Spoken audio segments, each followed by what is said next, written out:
one of the most dangerous creatures on the island.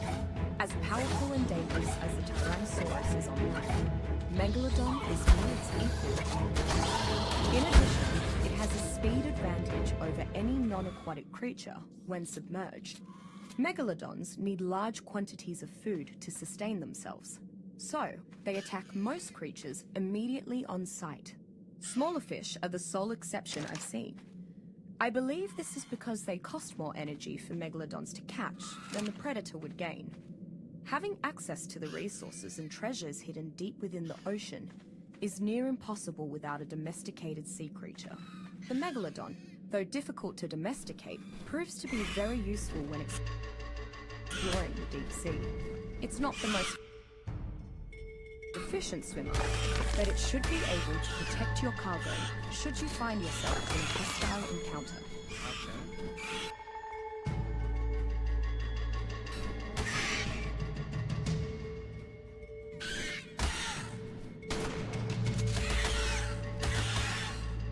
Oh, I got two. Nice.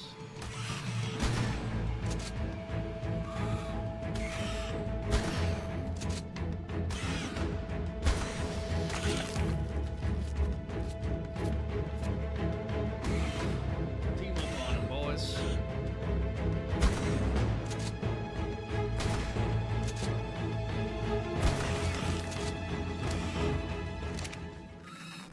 Alright, you, sir.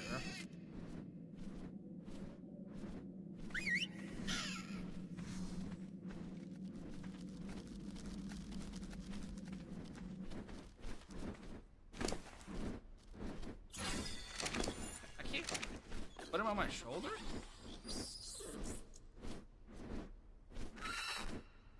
What? Is it because of my... Is it because of my thing here? What? I thought the Onyx was a shoulder mount. Am I dumb? Yo?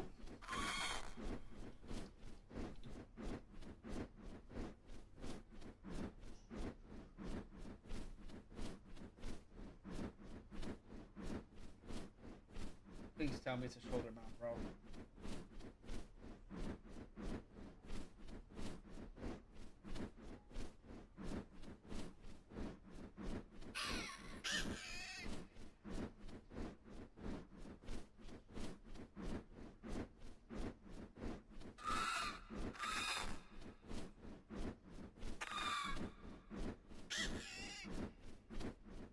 Okay, but what is it?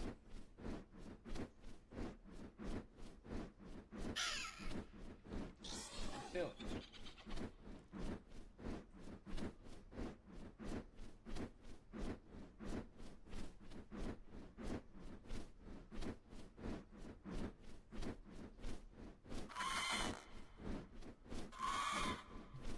What the hell's going on? I swore that these could be shoulder mounts. I just wasted.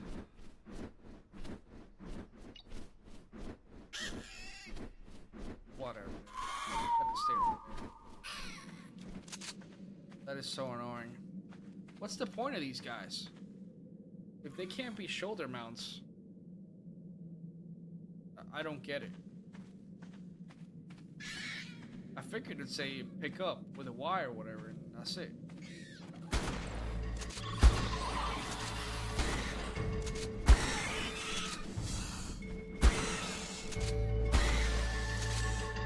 Hey, yo. That's so lame. Honestly, what's the point of them if you can't do anything with them? Have them follow you around everywhere you go?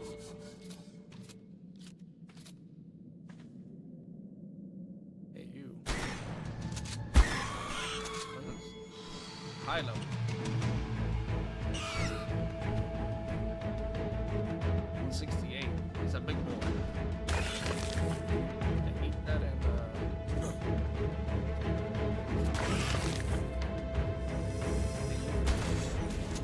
and eat that hell.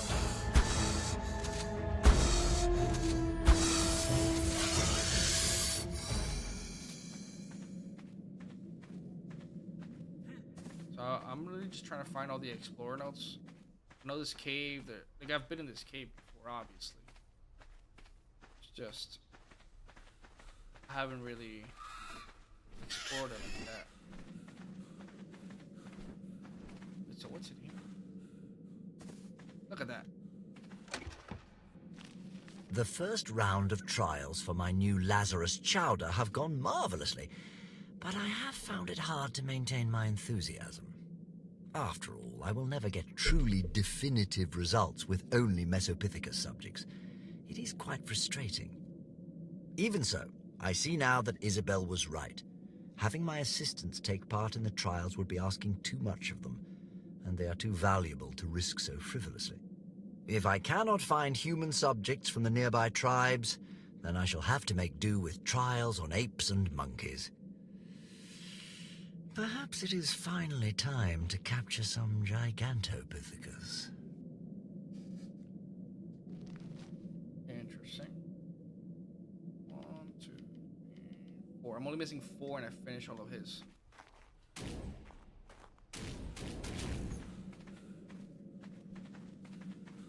Okay, onward. Hey, yo.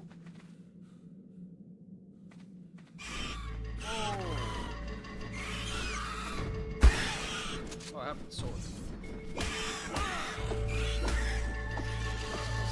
Color.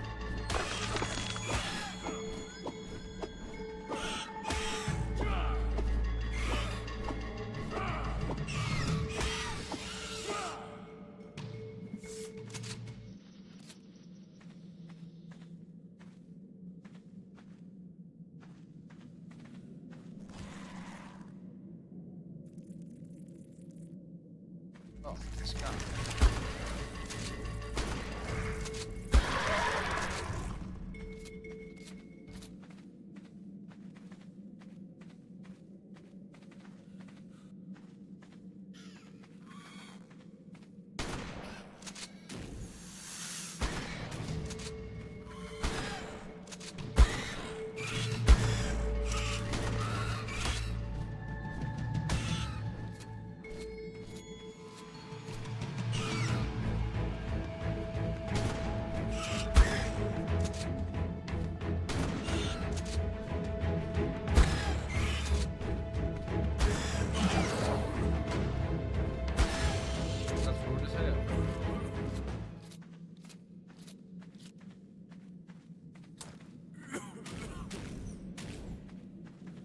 What's the difference here?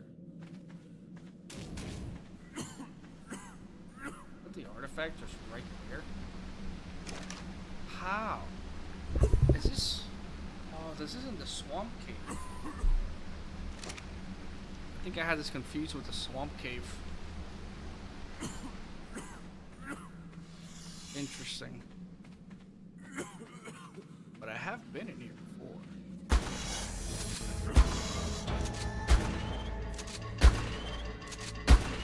Damn, they beat me at the collapse.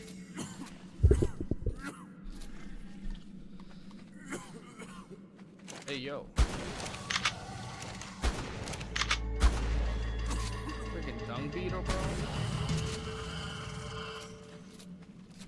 Some of the greenhouse tames. You coming down from everywhere.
Gotta be more explorer notes in here, bro. This cave is huge.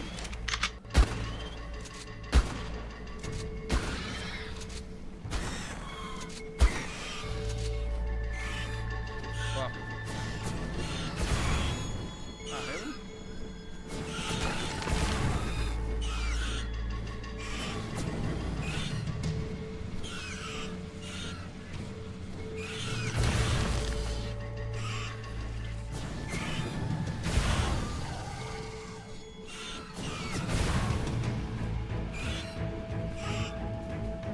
Can't see these guys. That I hit with the Extinction Genesis 2 special. Ah, it's gonna help.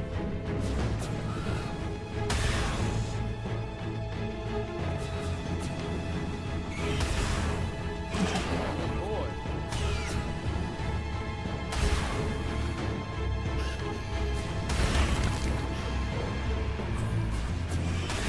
Don't give up. That shit. Where?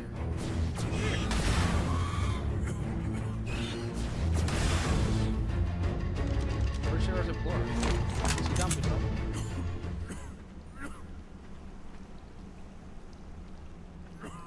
Interesting.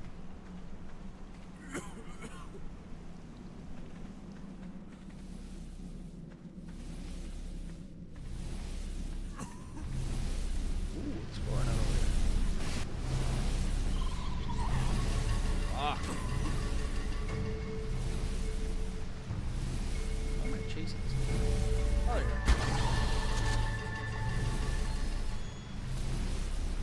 I'm gonna listen to it in peace.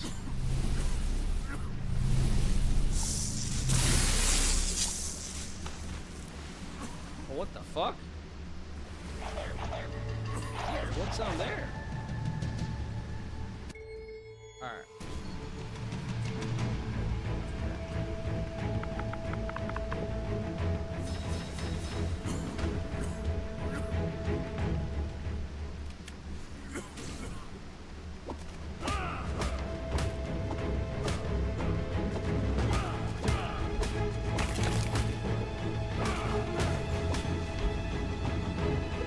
Alright, whatever. What's down here? Don't tell me there's nothing down here. Just a pit? Do I have the helmet?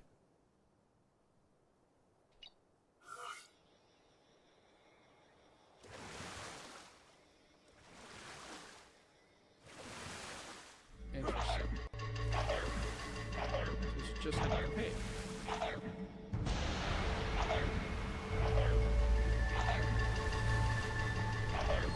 Did all that for nothing.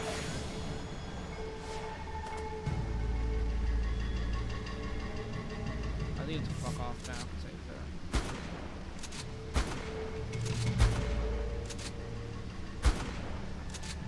Alright, I'm taking all the hits. Alright, now what is this? I don't know where to start with the Raniomorphus amalgotantivus. It has so many of the nightmare-inducing traits of spiders from among many family and genus. It fires webbing like a bowler spider. It spits venom like a lynx spider. It has a poisonous bite like a myriad of spiders, and can see in the dark by sensing vibrations. And to top it off, Raniomorphus is larger than an adult human. If that wasn't enough, I'm convinced that some of the caves on the island have actually been dug by Raniomorphus. But this worries me. Either Raniomorphus is a colony spider, like ants, or there is a much larger Raniomorphus somewhere on the island. As long as it is kept far from arachnophobics, domesticated Raniomorphus makes an excellent guardian creature for anyone wanting to avoid killing. Their strange web-spraying behavior is also quite helpful while hunting fast, fleeing prey. They are too small to be used as mounts, however. Okay. Wait, I thought you could get on the spiders. I didn't know that. Oh, so that's the one, one of the ones I was missing from the A's. Yeah, I was trying to figure out which is, like, what this was. I don't know what this one is. I'm still missing a lot of them.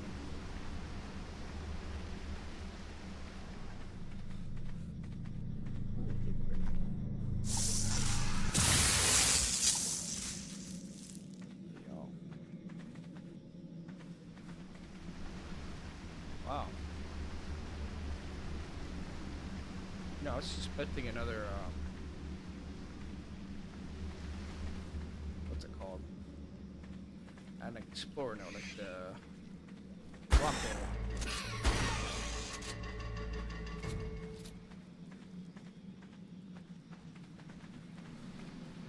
There's water here. Oh, there's shark.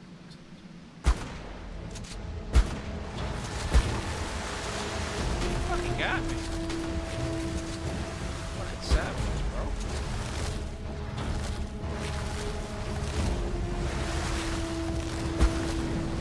Oh, I just tame here. Find your friends. Go fight everybody else.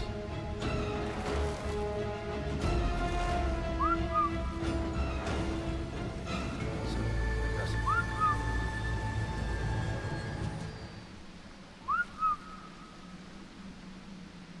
Interesting.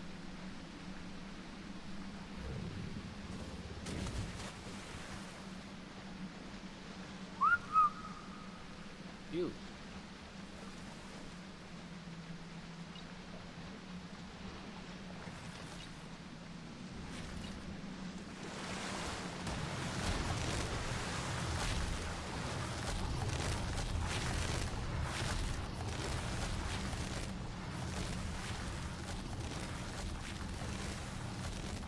Come in here.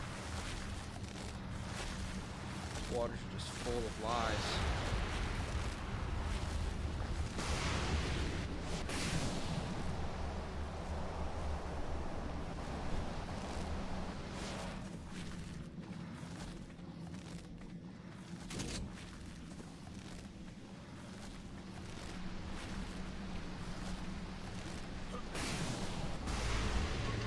Let's see. There's any explorer notes around here. Just hitting up high.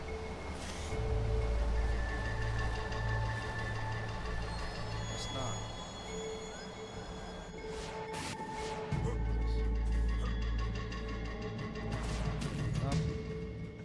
Gotcha. I guess that's the whole cave. This is such an easy cave. Of course, when you have God tier glitch, but not bad.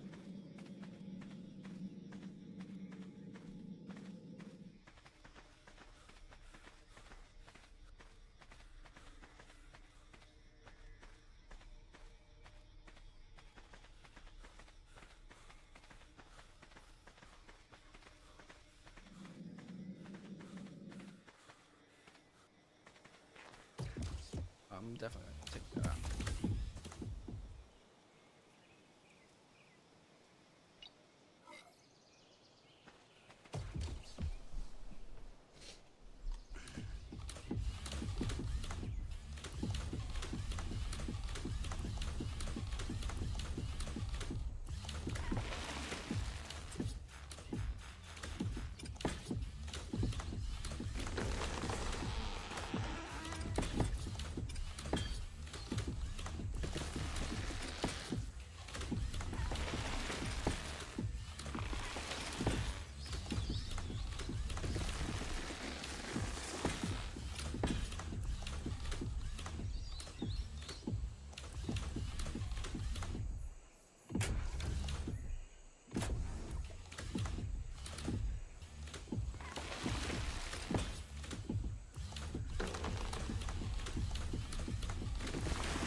Did all these trees grow back?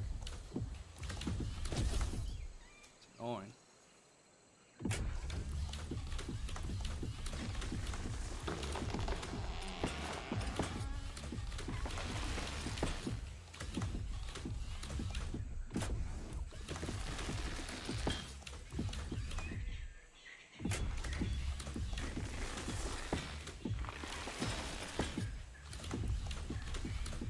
Oh, wait.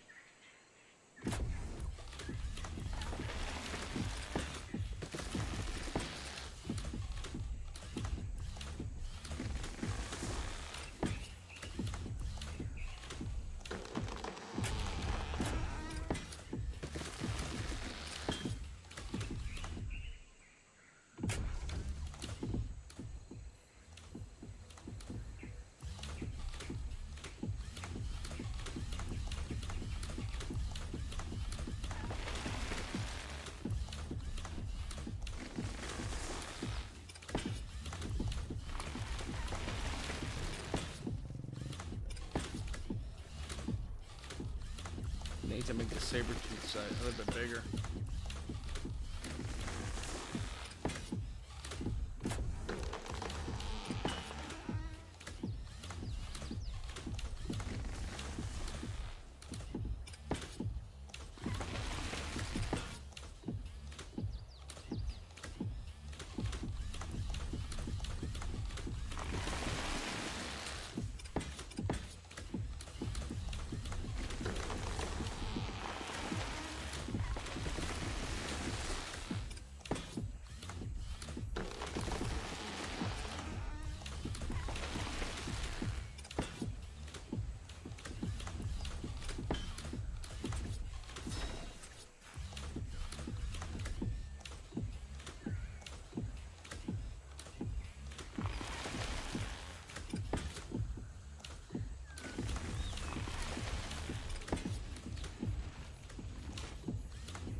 Nice little Rex.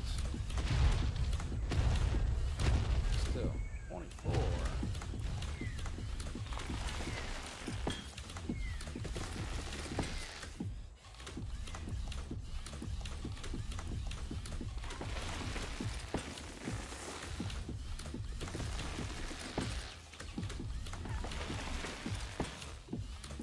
I apparently haven't leveled attained the max level.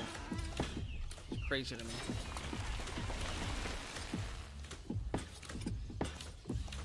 I wonder if that means the furthest level available in the game, or if it's just that specific team's highest level.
What the hell's going on?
should be an explorer node around here.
So we're there, the Megalodon dossier just had him opening the mountain. I know there's caves in the water, we should just put him down there.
Go through the snow.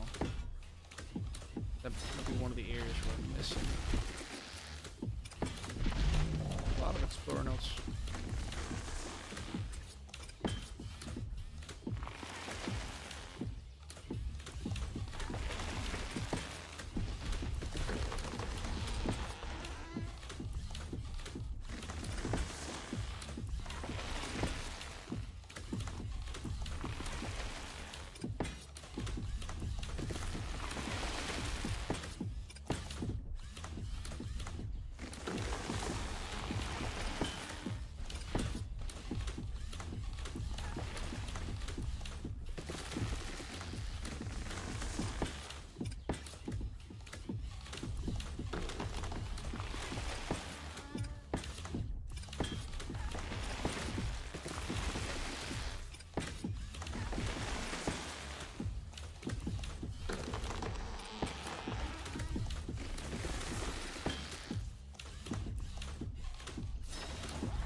Taming this game's hard.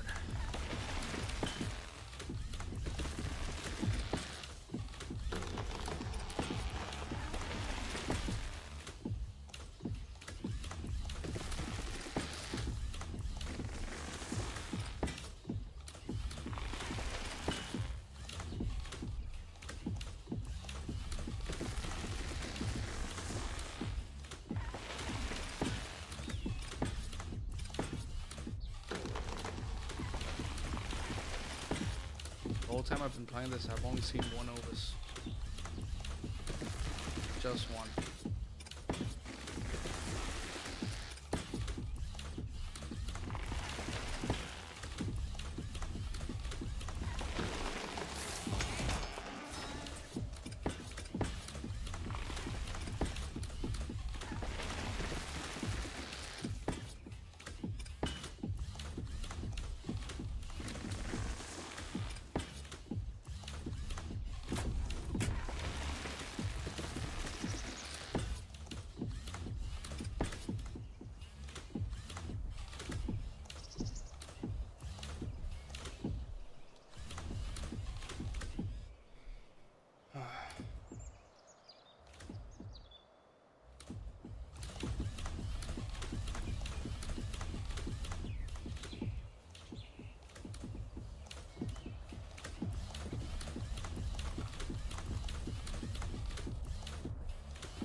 gonna take me forever to take down all these trees. So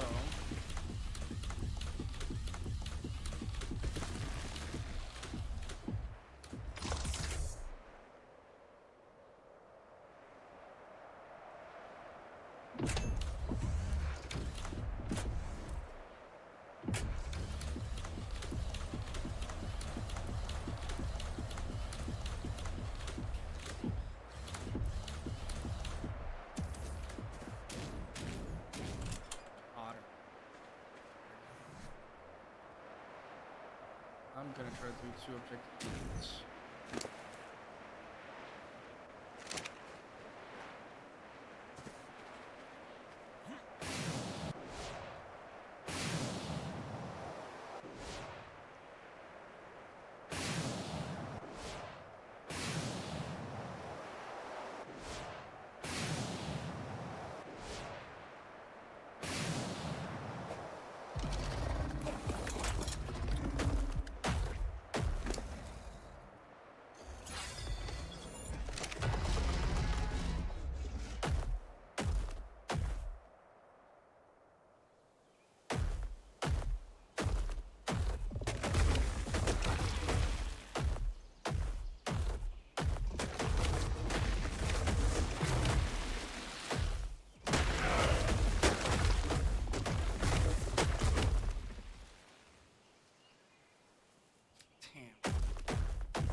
God damn it. Thought it was a DOS.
I think the oasis is right there, maybe.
I have to go back to the snow.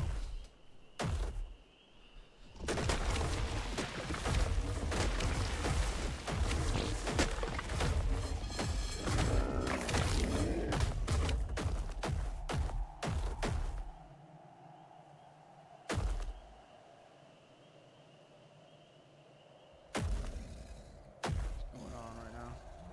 Can't climb these little walls.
I think I should be making a more right now.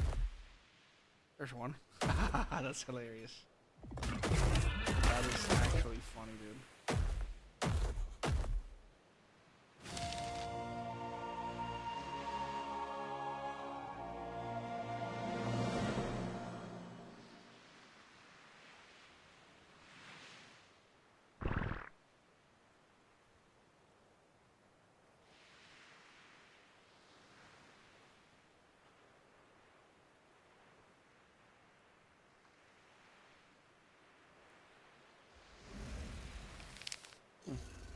I need a lot of hers.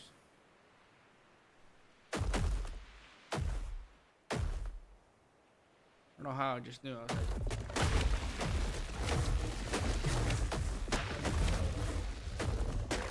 a lot of them seem to be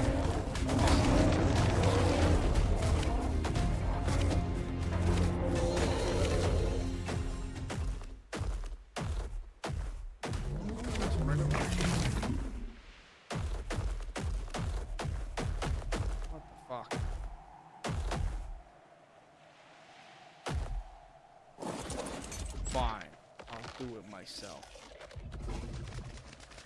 I don't have this one. Hey. As I expected, Rockwell couldn't deny my theory, but I can't say that I have his endorsement either. He didn't seem terribly engrossed in the subject, frankly. Something else seems to have captured his attention as of late. The island's obelisks.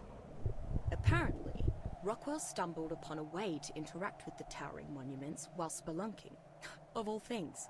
I guess he felt the need to scratch that old intrepid explorer itch of his. It's pretty impressive, considering his age. Now that I think about it, the obelisk could be linked to my own findings. Their nature has always been a mystery, and Rockwell made some intriguing observations. I should follow up. Cool. Still don't have the first one of hers. She gotta be on that island down below. I thought I had though. Hey, friends.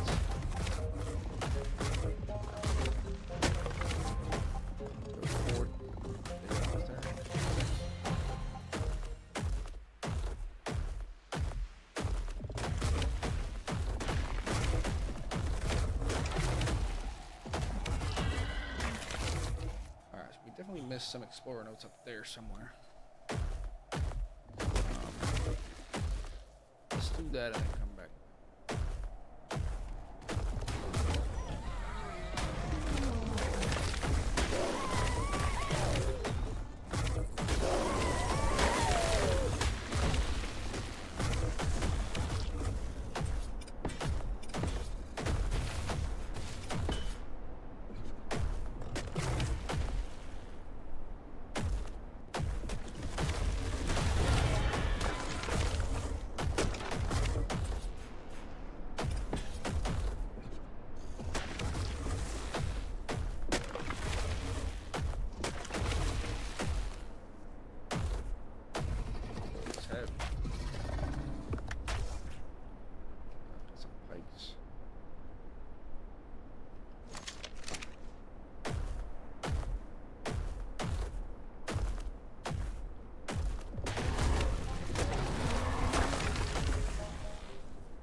They put note number 3 and note like number 20 right next to each other.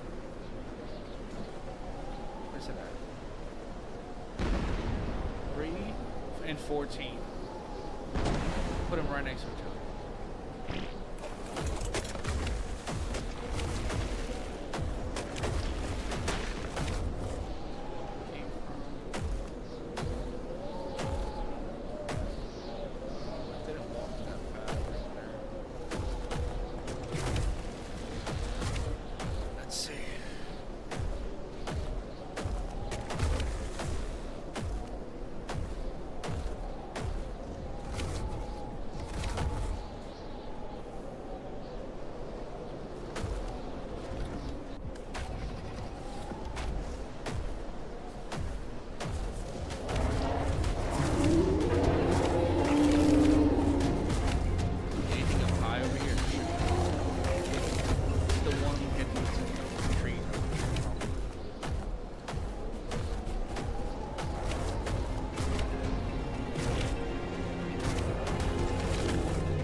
400 hours played on this.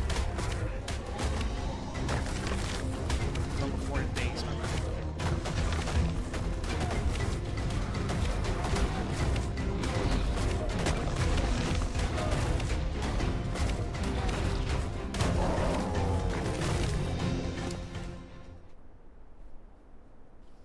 I wish it was just 400 hours.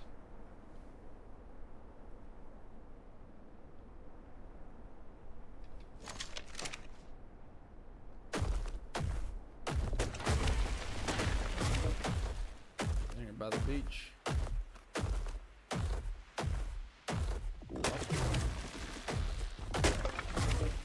That might help me a little for sure.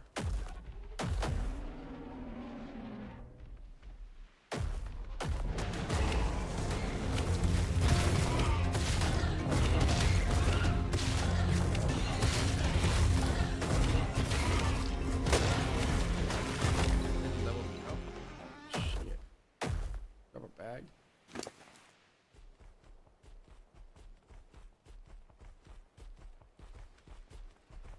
That's awkward. Where's the bag?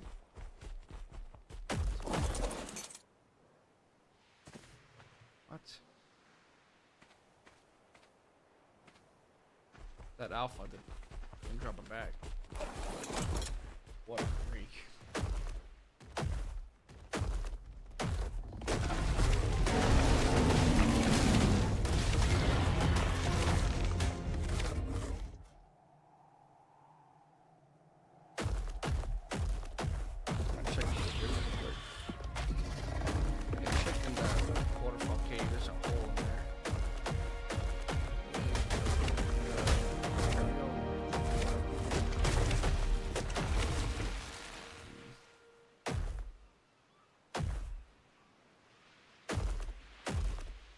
To go up the wall here,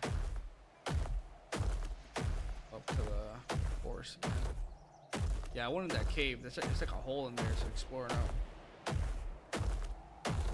It was fun. You could go through the mesh. I don't know how they haven't fixed that. Oh no.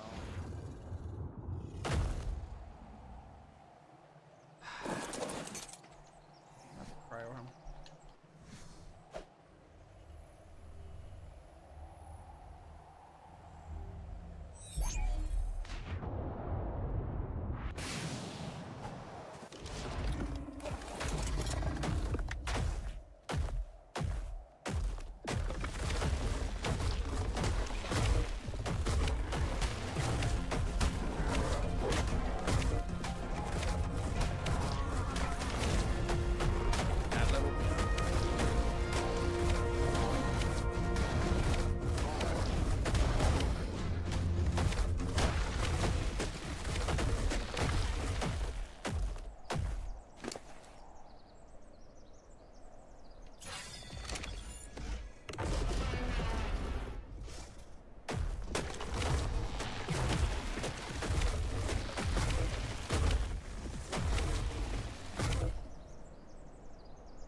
I'm trying to stop taking out all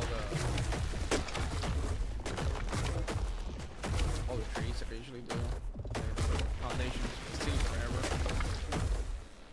So instead, I'm just hunting down the explorer notes and looking out for base locations near the time you just disregard. I guess mostly I'm looking for starter base locations, not for like final ones.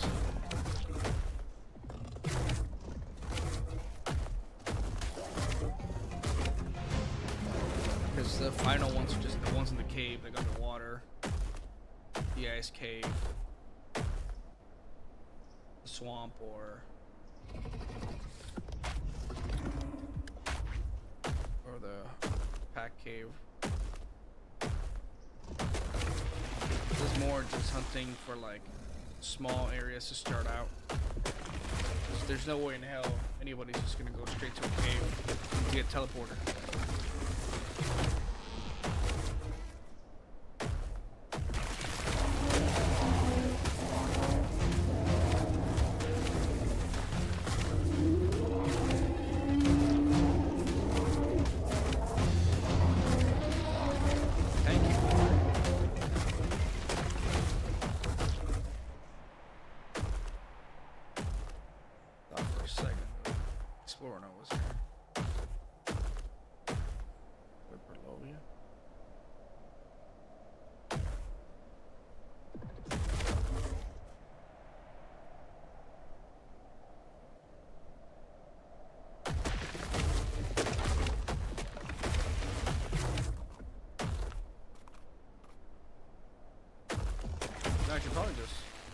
fucked up.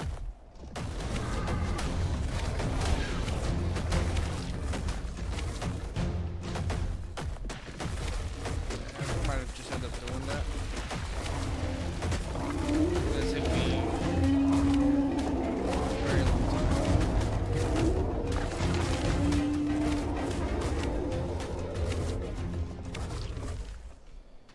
I'm curious to see how loud this is on the screen.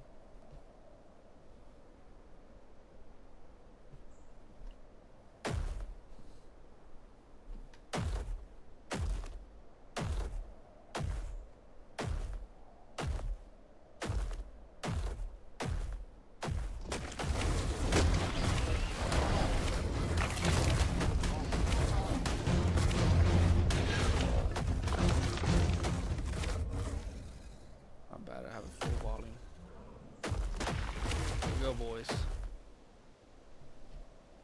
The second Opus that I find in this whole time that I've been playing. These guys, super elusive.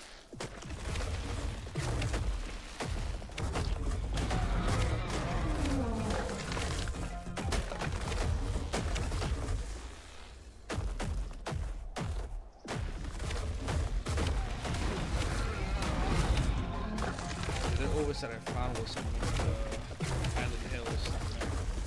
Just random.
Have it.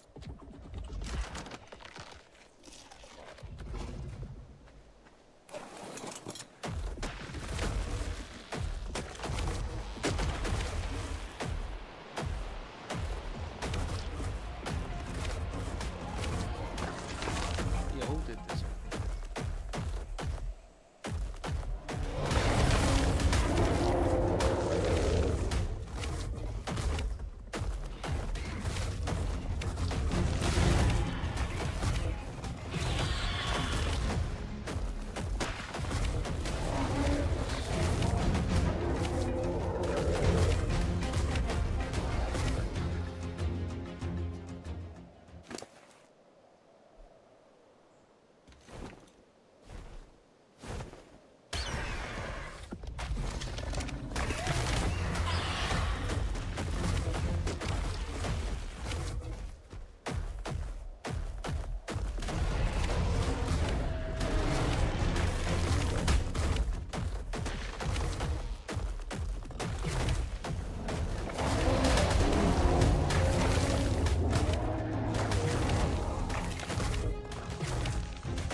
All the experience.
up there.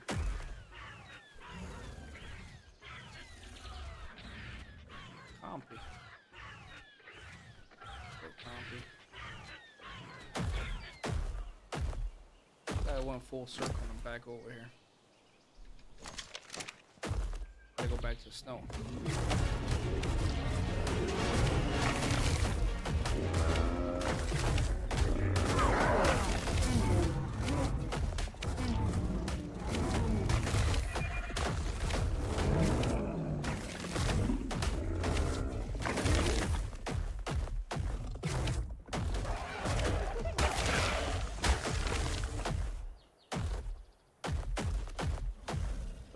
Over here earlier.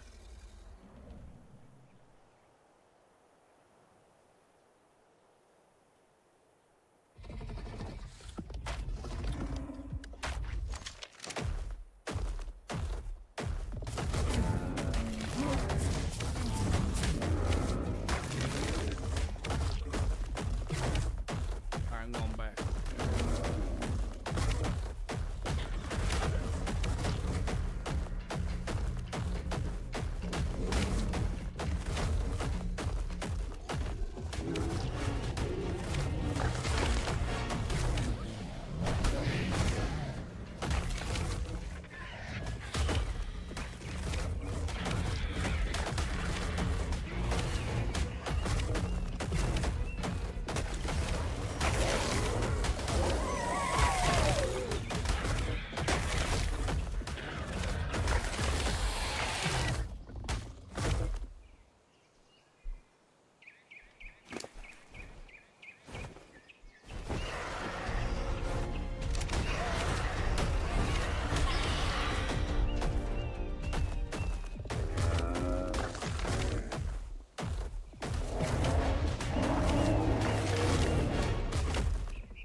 I don't know how many XP points is to get to the max level on this.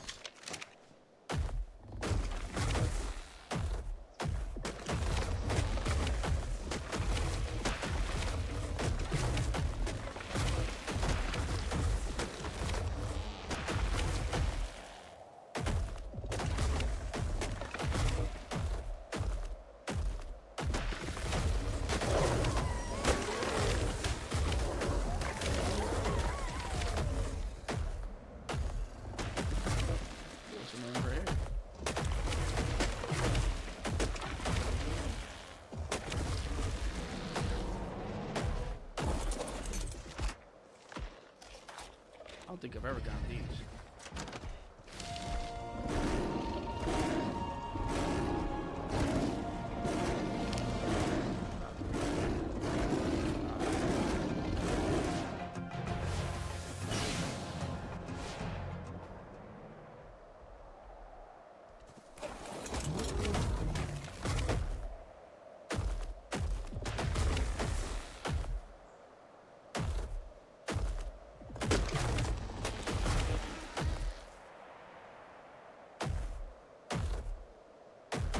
A little place for the ruins. I've never seen him because of these trees.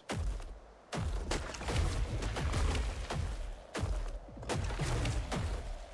was just about to walk away too.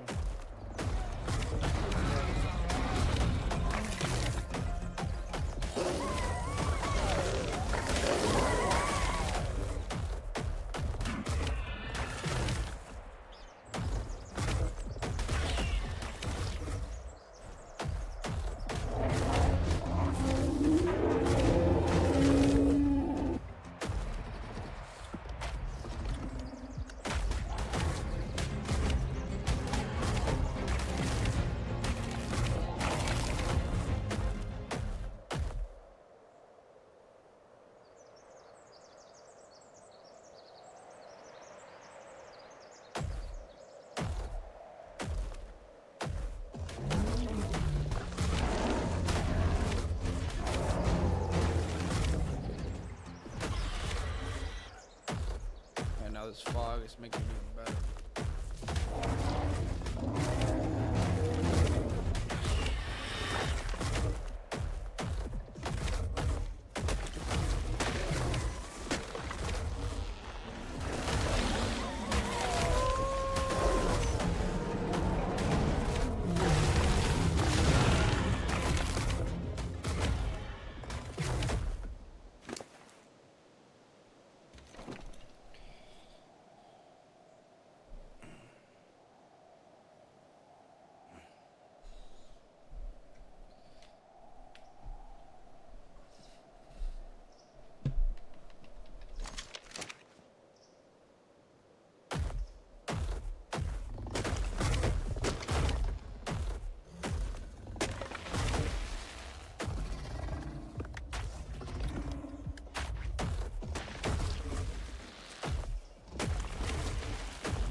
Not where I want to go.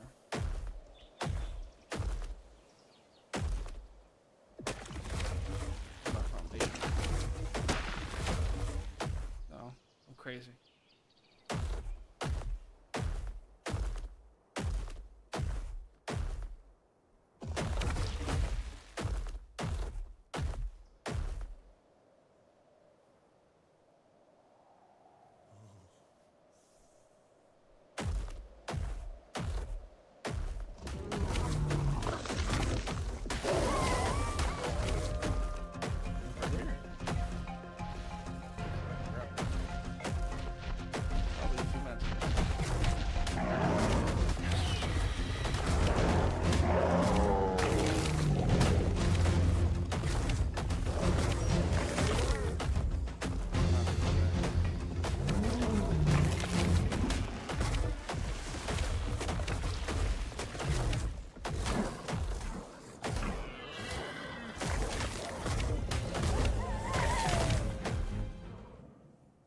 What I should do is just look up a map and explore.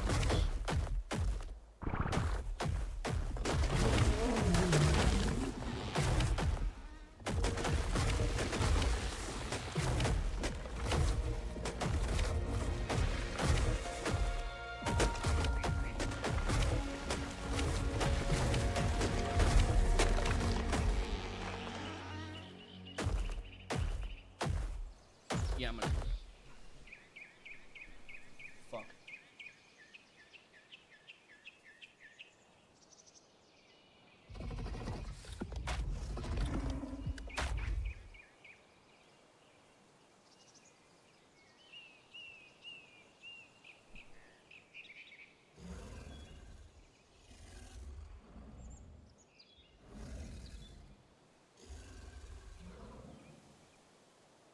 Okay. Let's see. Ooh.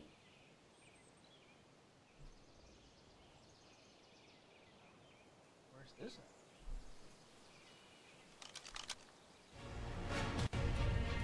What? Fight music? I don't even know who you are.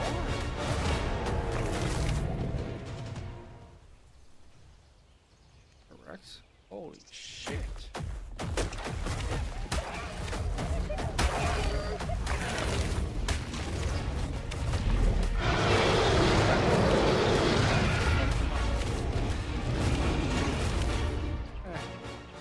please look at this map in peace? Alright. So, 1842. Fuck.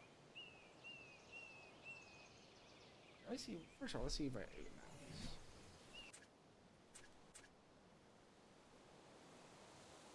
I do have it. I have the archer.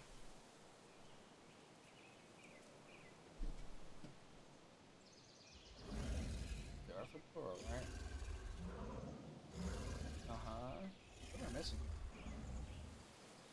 Second one. The Alice. Is that not just in here?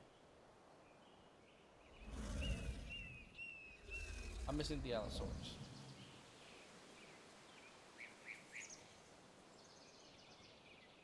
Does that say that I've never tamed an anglerfish? I swear to God. Whether its size is caused by adaptation to the island's other inhabitants or by crossbreeding with another larger That's a species, lock on it, I think. Melanocetus angelopescum is the largest form of anglerfish I've ever heard of. Typically found among the deepest, darkest expanses of the ocean, this creature preys on smaller fish while being an excellent source of food for larger predators. Melanocetus has an array of bioluminescent light pods at the end of stalks on its head. Like typical anglerfish, it primarily uses these to attract smaller creatures and trick them into coming close enough for Melanocetus to consume the prey. This often makes wild Melanocetus itself relatively easy to spot among the briny depths. Exploring the depths of the ocean can be difficult. The cold, the lack of air, and the shocking absence of light combine to make travel very dangerous. A tamed anglerfish can use the natural light at the end of its stalks to illuminate the depths, making exploration not only safer, but more lucrative. As I've heard, some survivors use this creature to harvest the silica pearls found throughout the ocean's depths. Alright, so we need Allosaurus, which is 1810. It's underwater. 1610. That's like way out there in the upper left. How is that possible? Latitude 16. Longitude 10.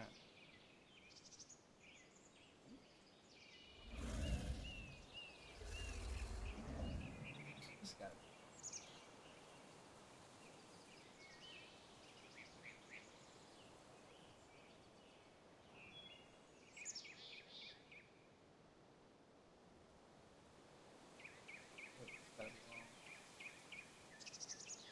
This underwater cave. I think it's linked incorrectly. 16.4. I gotta keep that in mind. What's the next one?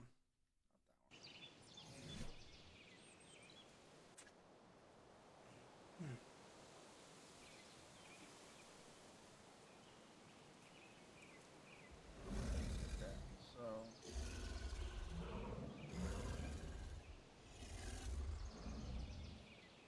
Toronto. 31. There's a Carbonemus with another underwater cave. Let's see if there's any up here in the north. Wow, there's a bunch of that. What's Lost Caverns? Caverns of Lost Hope.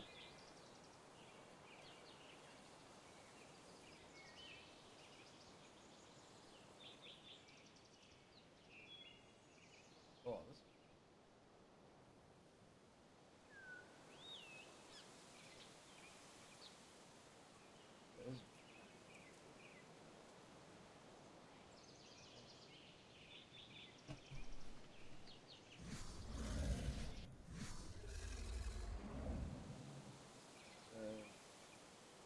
37.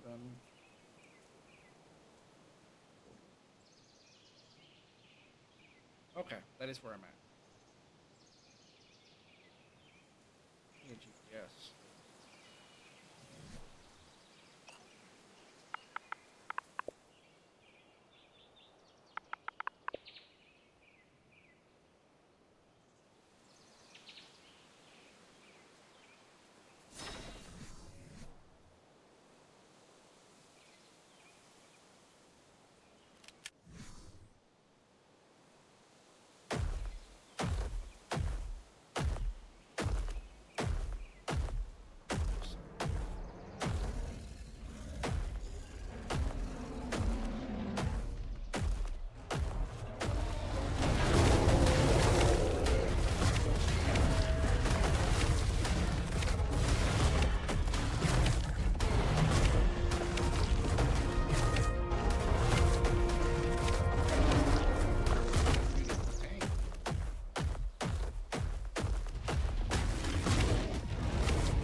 that direction. Even though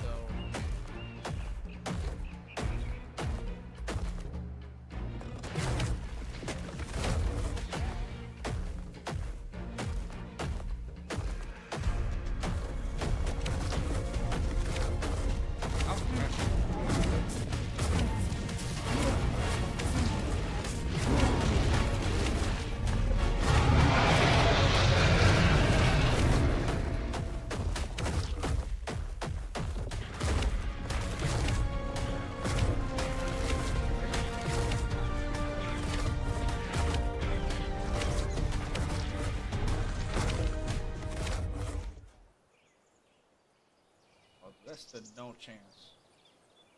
49.9, 37 on the dot.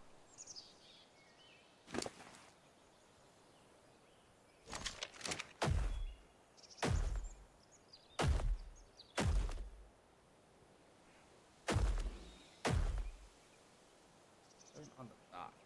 It's literally somewhere around me right now.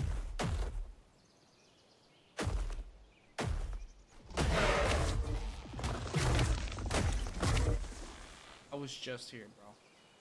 And I missed an explorer now. That's crazy.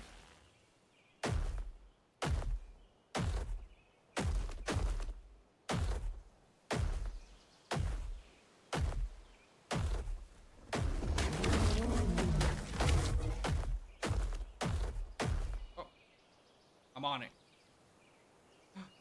I'm dead. I am so dumb. I am so dumb. Coelacanth nutritia is one of the few creatures on the island with a relative which can be found back home. The coelacanth thrive in the waters around the island, as well as within rivers and lakes. Unlike most coelacanths, coelacanth nutritia meat contains less oil and urea. In fact, it is one of the healthier sources of meat I've yet found. Most coelacanths are opportunistic feeders that eat anything smaller than itself, likely including baby water snakes, insect and plant life, and perhaps each other. While their limited intelligence makes them unsuitable for taming, coelacanths provide a viable source of meat for coastal or water-dwelling tribes. Many a day has been spent fishing by the water's edge, often with surprising results, as coelacanths often have consumed discarded garbage that is sometimes of great value. Due to their small size, though, a larger tribe would require a significant number of coelacanths to feed itself.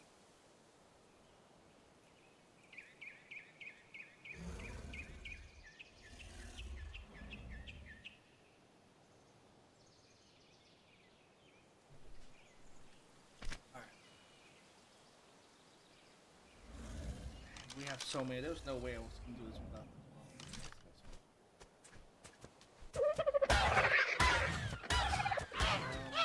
No one's looking small. Which I already have. Why are there checkpoints in some of these? And some of them are not, and they're I don't know. It's a weird thing. Alright, there's a bunch of them all here. Got that one. Got a Limus. Got him. Maybe should do them by zones.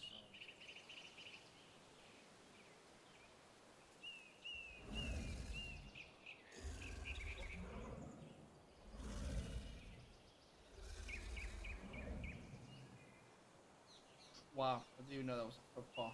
Crazy. What's up, Ghosted?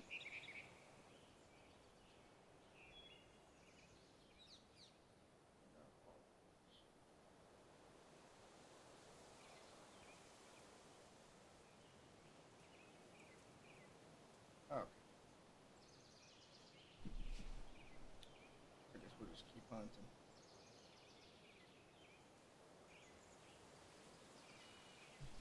The Tucson one. No, so I definitely gotta go to the Caverns of the Lost. Quite a few.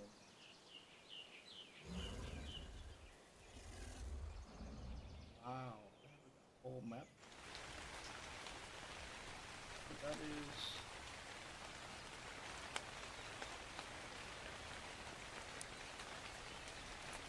All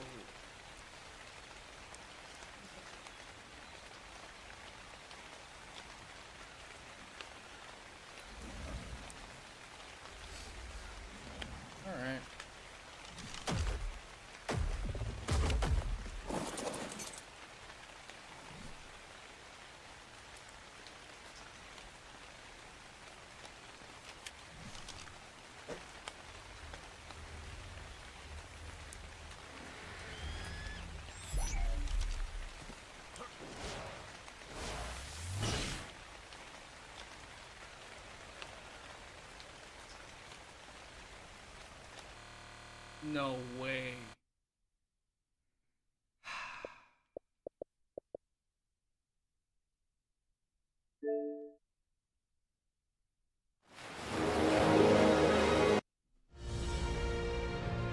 How long has it been since crash?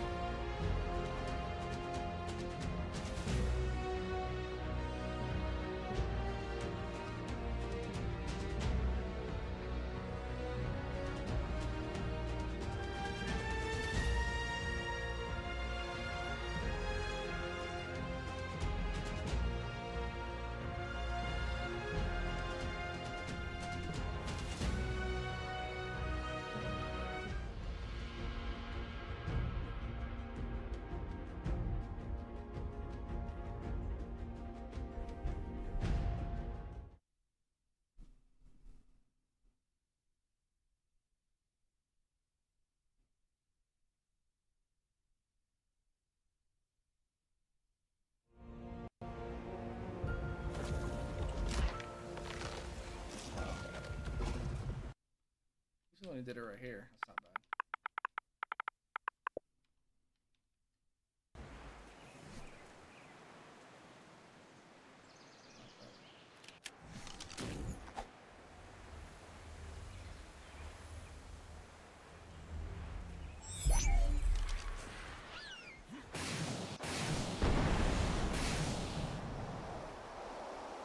A little bit slower.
Try loading this underwater cave right now. This guy.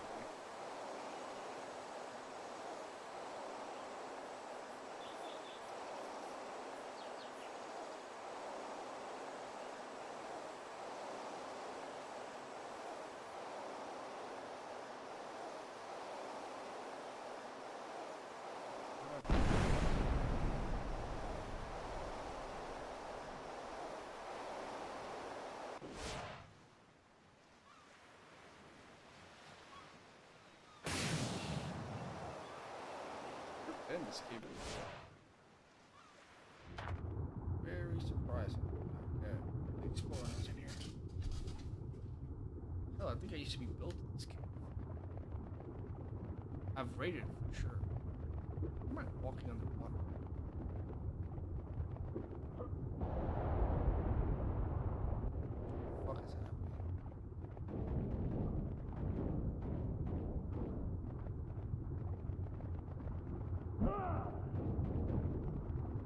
I got the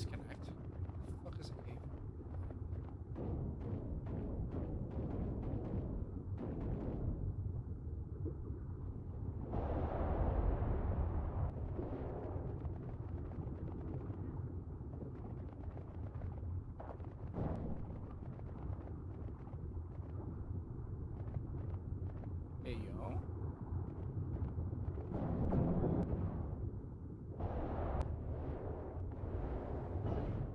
All right.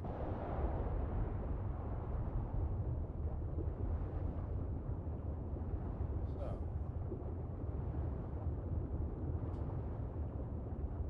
Through.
Should be. I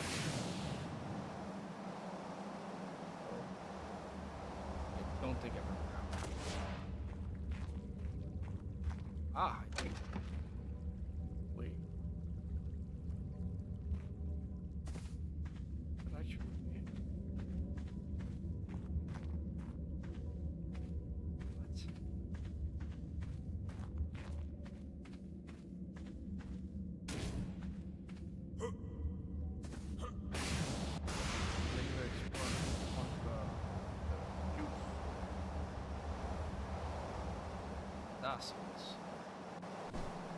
What? What's next? Okay. Go back down. Oh, now he's going faster.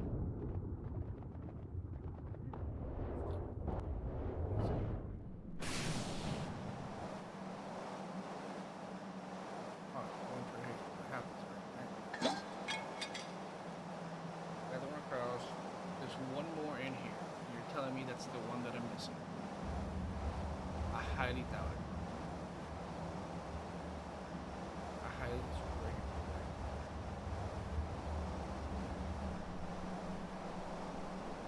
They have. Why wasn't it shown? Am I stupid?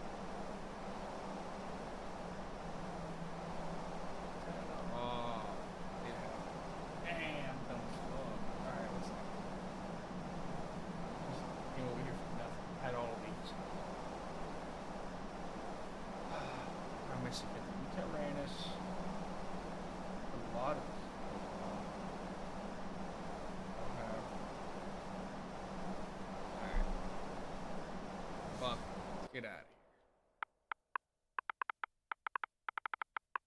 Please don't break the game.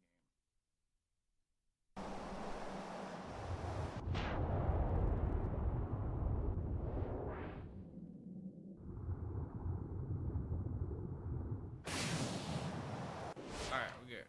Holy shit. It's all the way to the swamp area. That's wild.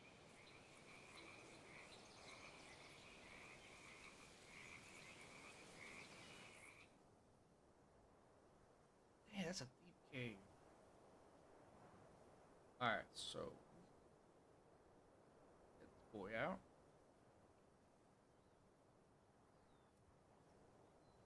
Bro, I'm right next to this. 70. Going up.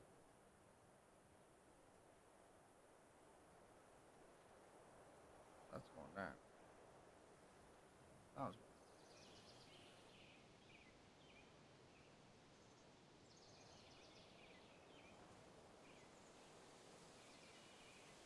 .9. Yeah, and 23.6. I'm like on this bitch. How did I miss this?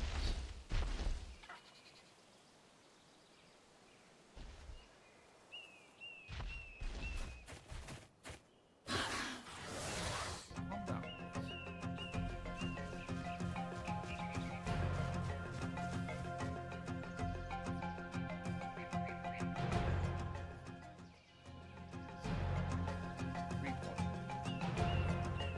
I'm dead. Alright. Gotta go.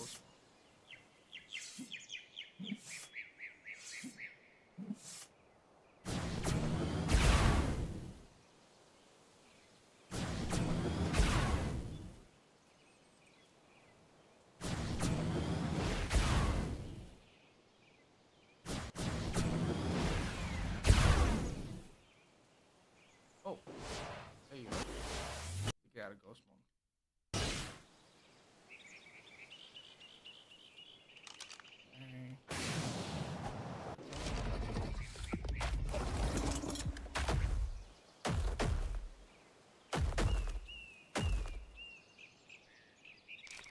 The Eutyrannus sievus is believed to be related to the Tyrannosaurus rex, but it is noticeably different upon first glance.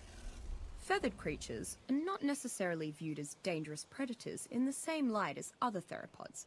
However, the Eutyrannus strikes fear into even the island's most skilled hunters. There are few wild predators that are able to pack hunt alongside the generally hostile Carnotaurus, like the Eutyrannus does, with such ease. It is also the only creature I've seen to consistently induce a state of panic in opponents with its roar. Upon hearing it, most creatures in the area will flee for safety. A domesticated Eutyrannus can be a powerful offensive or defensive addition to war parties. With its mighty roar, it can induce fear in opposing creatures. Meanwhile, Eutyrannus can be trained to develop a confidence-boosting battle cry, which counteracts enemy attempts to induce fear, while also bolstering the resolve of allies, and may even draw wild Carnotaurus to its aid. These unique leadership qualities make the Eutyrannus a versatile and, at times, a necessary creature to have on your side during large-scale confrontations. Boy. Mine's at the rock.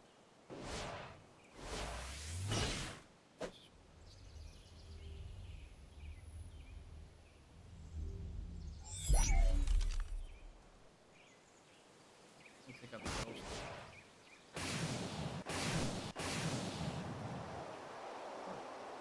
I got him rock, but I can't.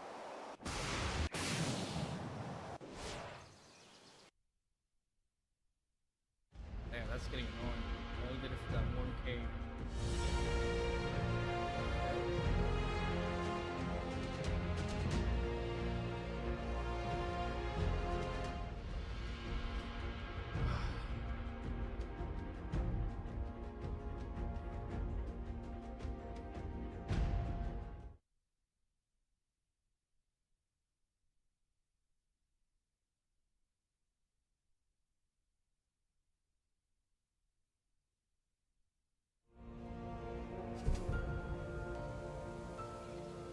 Alright.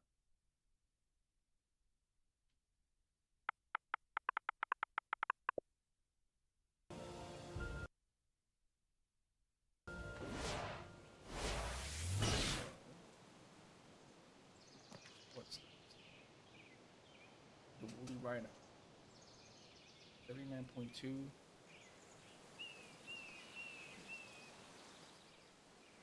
79. 79.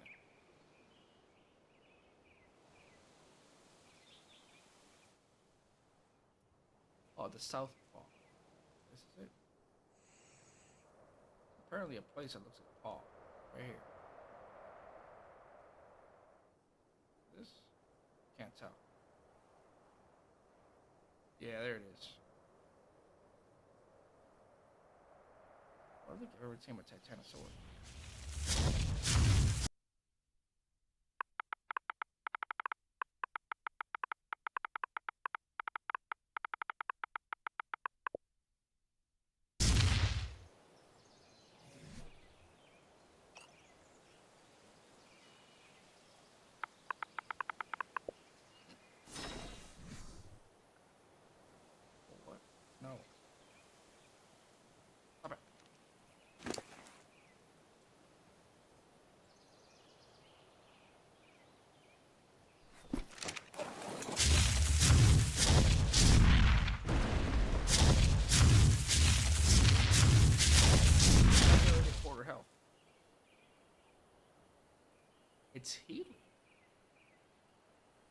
it's the food that they level it up.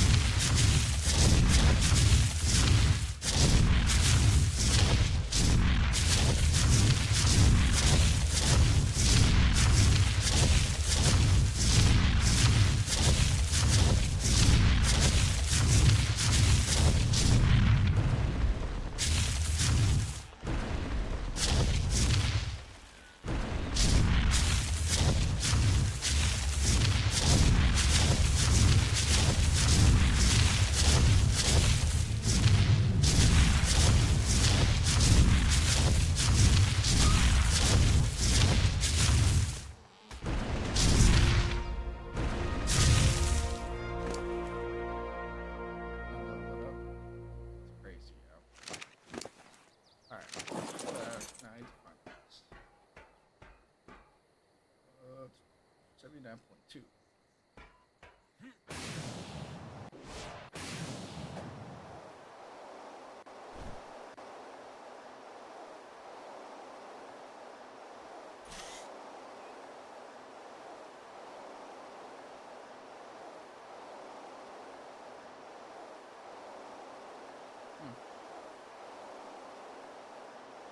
Oh yeah, here's some.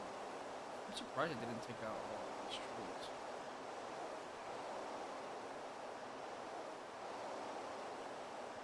Where is it?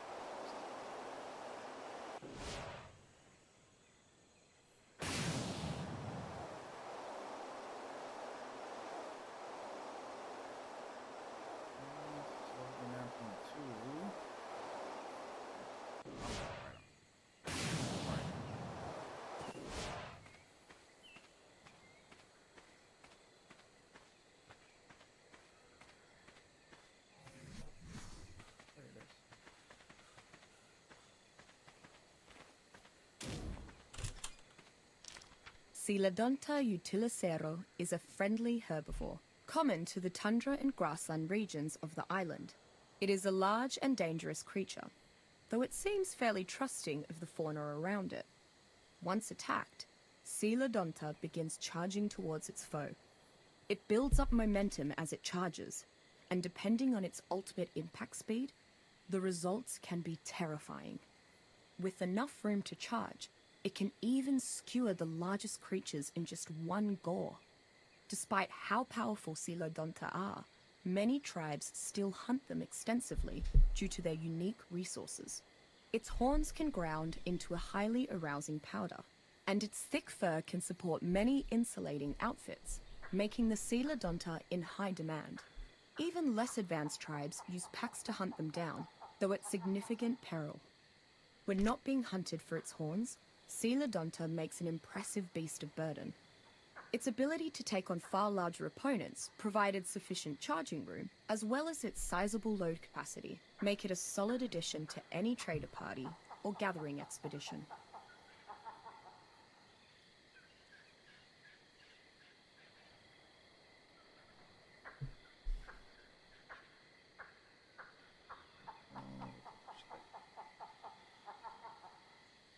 Swamp. Swamp cave ones.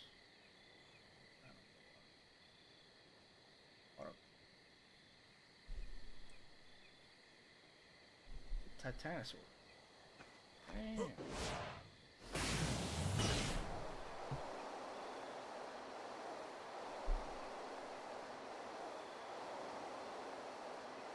Here.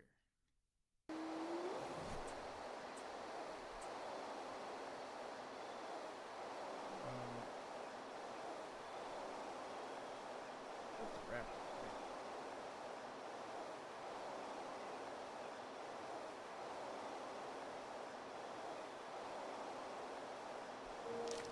Utah raptor prime is an incredibly aggressive subspecies of Utah raptor found on the island. It tends to travel in small hunting packs, attacking smaller prey with its sharp teeth and enlarged forepaws. When hunting in packs, the pack leader can vocalize a signal that acts as a battle cry. Be prepared to run or fight if you hear the call of the Utah raptor. The pack will repeat the calls and attack with much greater intensity. One of the faster creatures on the island, Utah raptor often uses their pack numbers to their advantage by swarming around their prey before it can react. The large curved talon on the second toe of this subspecies seems particularly suited see for shit dealing 'cause of the light. significant damage. Utah raptor prime usually kill its prey with numerous slashing and Sick. biting attacks in rapid sequence. What the Utah raptor lacks in size, it makes up for in ingenuity. Rather than chase down smaller creatures, Utah raptor will pounce and pin its prey to the ground rather than chasing it around. Despite its normally aggressive nature, Utah raptors have become one of the primary combat mounts for roaming bands of raiders, as well as scouts for larger collectives. Those who ride Utah raptor claim they are difficult to tame, but then fiercely loyal. As a carnivore, once tamed, they require a steady stream of meat to sustain. I can't believe I don't have the ones up here. What's that? There's no way. There's one over there too. Like, there's no way I don't have the one that's right here.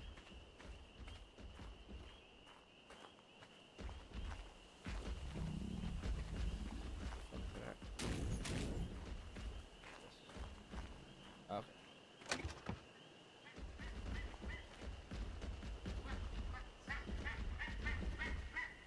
77.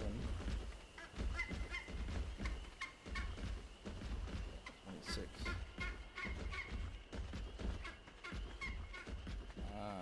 It's this way.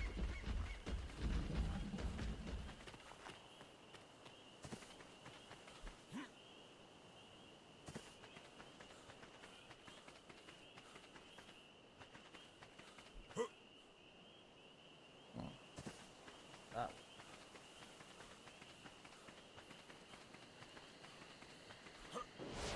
No way it's the one right there.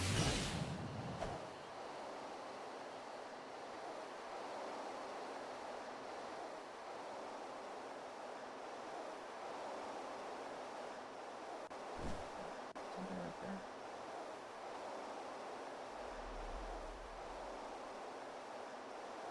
This is somewhere.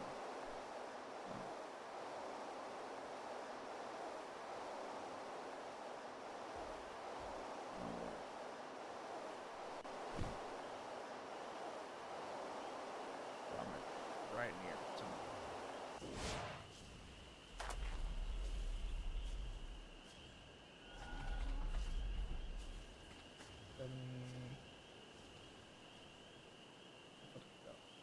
Maybe 7.1 and 26.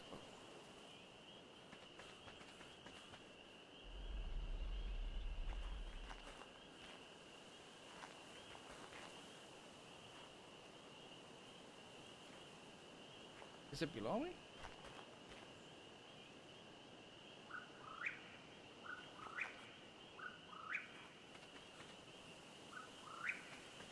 Yo, it's here somewhere.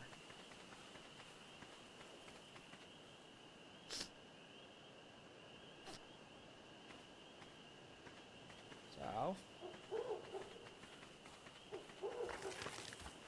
It's down here. There it is. Wow. Smilodon brutalis is a solitary hunter, generally found in cold, lightly wooded areas. The island's mountains are the perfect habitat, as the mammal's fur keeps it safe from the bitter temperature. While its huge fangs are excellent for delivering death blows, the creature's claws can be just as deadly. Despite normally being a solitary creature, Smilodon brutalis are not opposed to hunting in small packs. In fact, they have to do this to take down larger prey, such as mammoths. Enough saber-tooths can take down a Carnotaurus, perhaps even a Tyrannosaurus. Either way, Smilodon brutalis should not be underestimated. While not as fast as raptors, there's no denying the saber-tooth's increased resilience and power. In addition, well-trained saber-tooth can be taught to use their claws to flay corpses. This may sound morbid, but it is among the best ways to quickly gather large quantities of hide from the giant beasts of the island.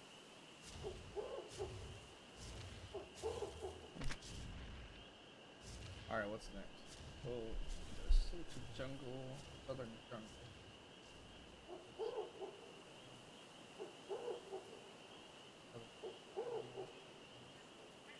Apache. Do I have the Apache?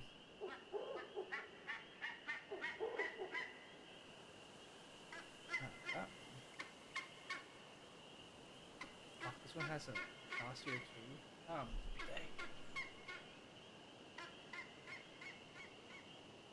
Why is it in the peach? Actually, right now.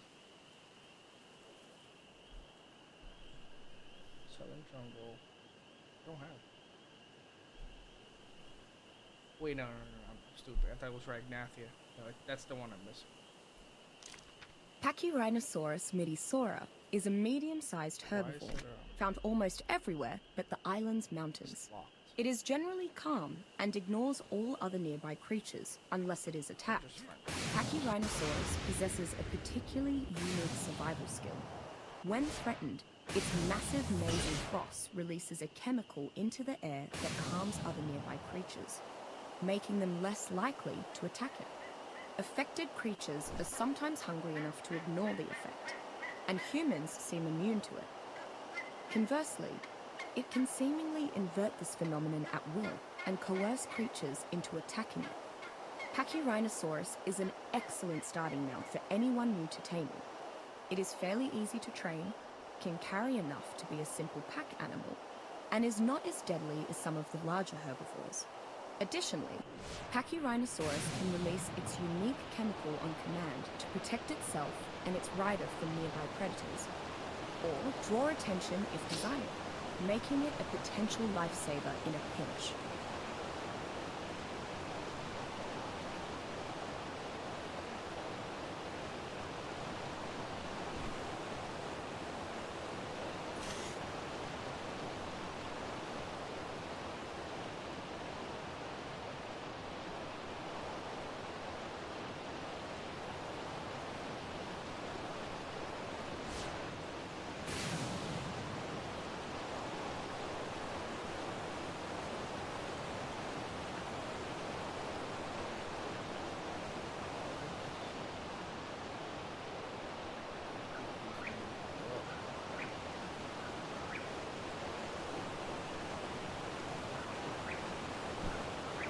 There it is.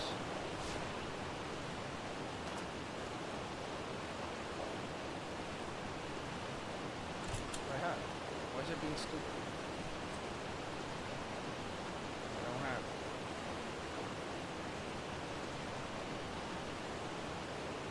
Oh, now it says I have. What a fucking bitch. I'm gonna keep it.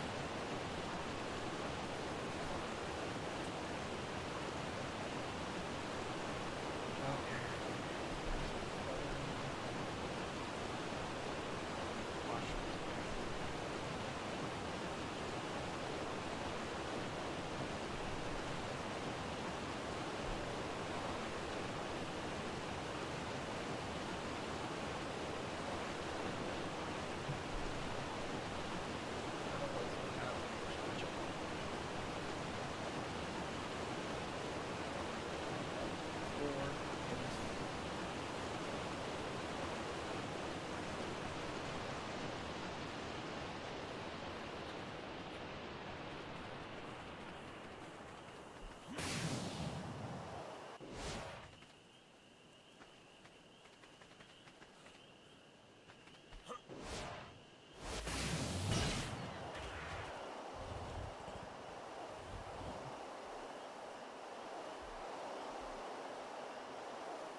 Damn, should have been way up. How did I miss this?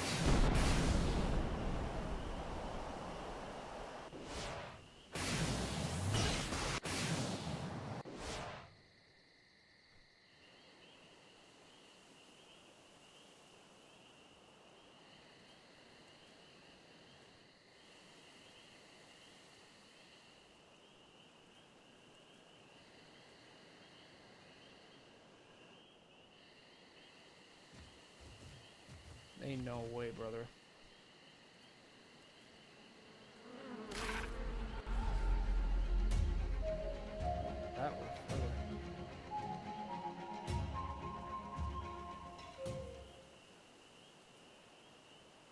here somewhere.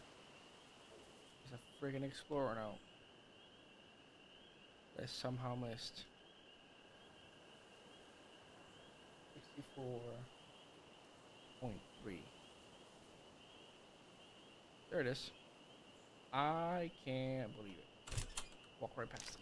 Moschop cebu mutante in the wild is a lazy, cowardly creature that typically lives in the island's forests, primarily making its home among the great redwoods of the western regions. Hey, what's up, It everybody? survives Stop by by. being Thank you. extremely flexible in its eating habits and completely averse to fighting. It never starves, since it can eat just about anything. It runs at the slightest provocation, but is still often preyed upon. What makes Moschops particularly interesting is what it can be trained to do with its eating habits. These With a explorer notes are versatile crazy. palate and tough teeth, Moschops can be tamed for a unique ability. Over time, it can be accurately taught exactly do I have which them? things to gnaw, increasing the likelihood of harvesting the specific resource its master desires. For example, teach it to prioritize chewing prime meat, and prime don't have meat that will either. be easier to harvest from That the is flesh it wild. consumes. 78.3. Likewise for rare plants materials, and so forth. Yeah, it's 75. Just don't expect Moschops to protect you though. Even Both after near. taming, it will quickly flee when enemies are nearby. Regardless of being fed well, increasing its strength, or how much affection you shower on it, Moschops retains its inherent cowardly nature. Its lack of combat might deter the use of this companion, but the ability to ride Moschops while making use of its diverse harvesting is a rare trait. Yeah, there's quite a few places actually. So for this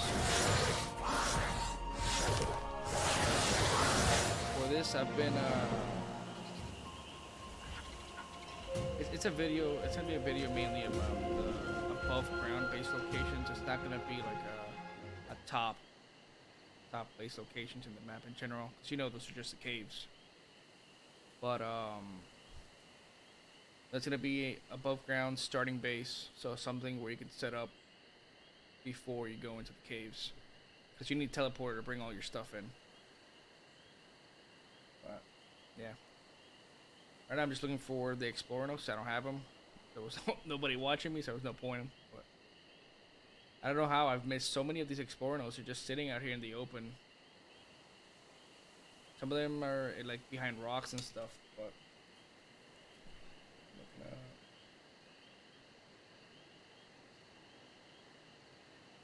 what do I want? 75 and 21.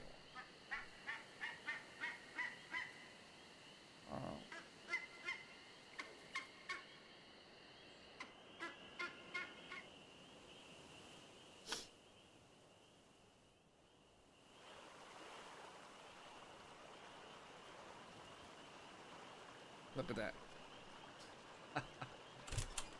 Crazy. Megatherium formipava is one of the larger mammals on the island. This is most shocking because it is essentially a giant sloth, if you crossbred it with an elephant and a bear. Because of its size and girth, the Megatherium is uncommonly funny resistant to being knocked unconscious. Despite primarily being a herbivore, a typical Megatherium is very intent on consuming the island's many insects. It is particularly adept at removing their insides without damaging much of the shell, maximizing extraction of chitin. The otherwise slow and I do have a peaceful few spots, though, Megatherium that I already becomes looked faster up. and aggressive Well, I can in the show presence you of real these quick. Let me get creatures. this one and I'll show you around. Megatherium is an incredibly useful creature to tame, so long as you don't intend to fight other 7, tribes. Its enormity, high resistance to torpor, and voracious attitude toward insects and arachnids 23. makes it ideal for farming large quantities of chitin from the bugs of the island, here. or simply defending There it against is. them.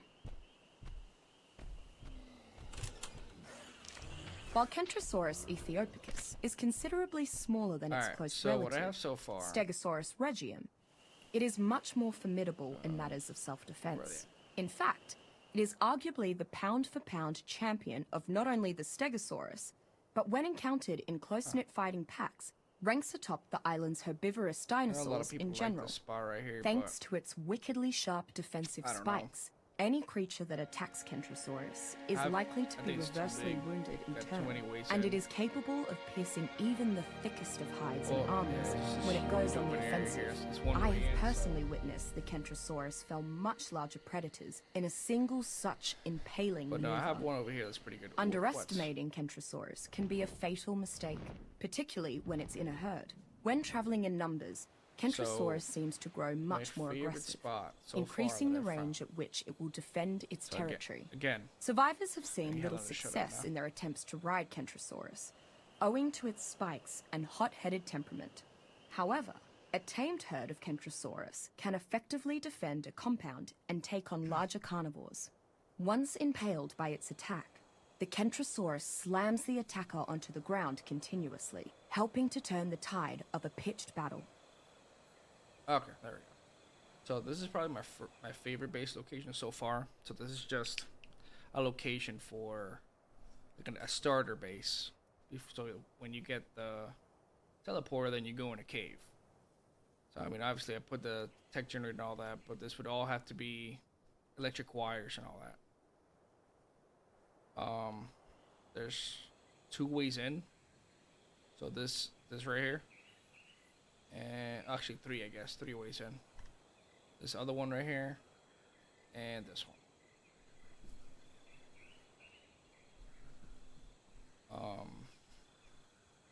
This is a smaller way in over here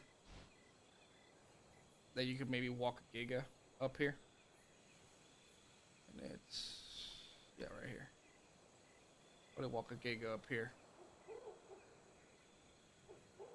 but I think it has enough room to, like, for example, right here, there's gonna be it could be a crafting station, and the main base could be right in the middle here. It's like multiple layers to it, which I like. So the main base up there, you got ledges on all sides. One bad thing is this river, because people are gonna use turret rafts, but even if they pull up with turret raft right here, it's not like they're gonna be able to shoot into your base. So that's that. My suggestion would be to block some of these ways in, so that you force somebody to come in through a way that you want them to come in. For example, this one's really wide. It'll probably give people an advantage. So I would probably spam all the whole area here with metal foundations and spikes, and maybe put like turret towers out here too, to deter them from attacking this spot. You want them to attack the spot that you can easily defend the most. This over here, I was thinking maybe a greenhouse in the middle or up here, and then 2 turret towers. I don't know which way I would want them to attack this one. Because it seems to funnel them in, so you can have like people up here, like shoot down at them. And then this other one over here, yeah, I would probably try to block this one off too.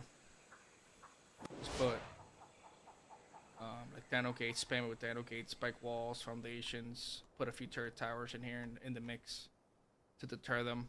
And then I wouldn't put a turret tower right here. I would just leave it open to force them to come in through this side. Because here, if they go up, they'll be funneled in, and you just fuck them up.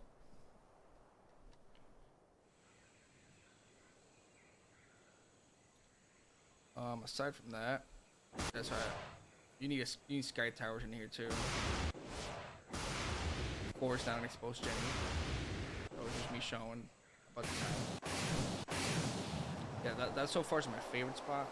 I doubt my tribe's gonna build there. I'm gonna mega. That one seemed to be pretty good. The next one, as you can tell, I've been busy.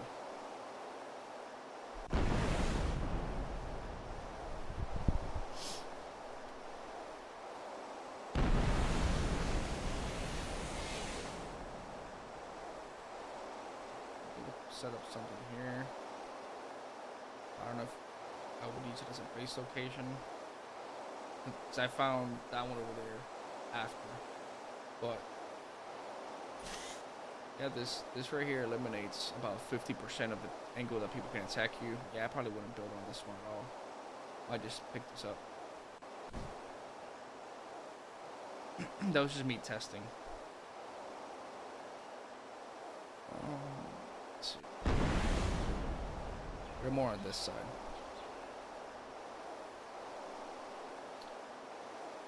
What do you mean, big tribe? Like the one that I'm in? Yeah, I have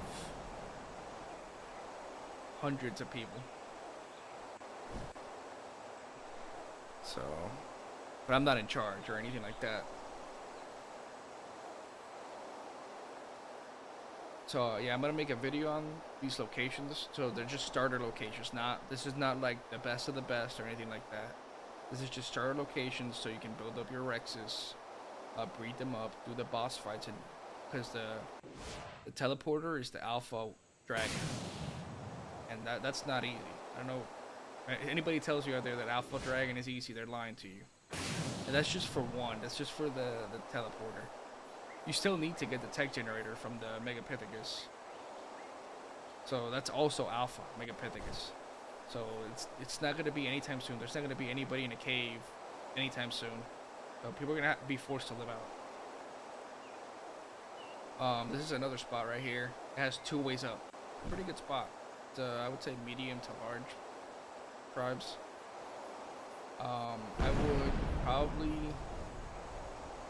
Oh, I think I have a little bit of a side right here. Okay, but right here, I wouldn't wanna have them on this side because of the water. They could bring a turret raft and just put it right up to the fob and then start taking down the stuff. So I would just spam all of this, including the water. Spam everything. Spike walls, dino gates, put turret towers up here so that they wouldn't come this way, and also over here on this open area. I don't want them coming from this angle too, because the main base is gonna be up there somewhere. So I would build turret towers outside, spam it all, just completely close it off. Like, there's no need for the tribe mates to go through here, so just completely close it off. Spike walls, large bear traps, turret towers, and just basically deter them. And then maybe I would have them be okay with coming up here. So this is a really uncomfortable way to go up here. You can have your people stand up here, fire rockets down, just snipe them. You have them do a lot of stuff from up here. And it seems really uncomfortable. They could bring a turret raft like up to the water there, but it's pretty far away from the main base on like the other side.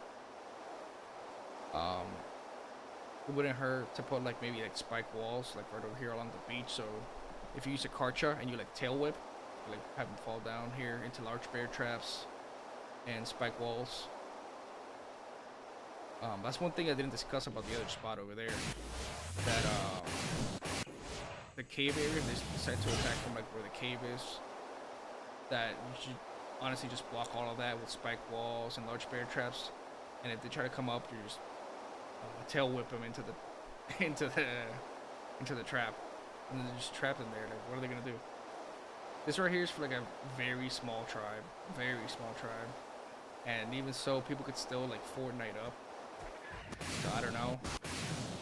Problem is, like, small tribes don't have that many options because the main spots are gonna be taken. So it is what it is. But at least this one has a bi-lane, a one-way up, so you can funnel the attack from that way. I'm not sure if you can walk.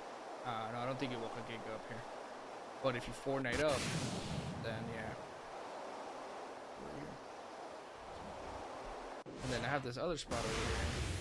As you can tell, I have spammed off most of the island. See the land layout. It's been a lot of work for this. This spot right here has 3 ways in. Pretty huge. It has tall ledges, like super tall ledges on both sides. Like, look at that, how small that Bronto is compared to this ledge. Like, they would have to Fortnite a lot to get up here. And I'm thinking that when they try to place pillars, because you have structures up here, it won't let them place them halfway up like this right here or something. Like if they try to place them on this thing to keep going up, it won't let them. I mean, of course, either way, just like I have there, you should spam up outside of the base.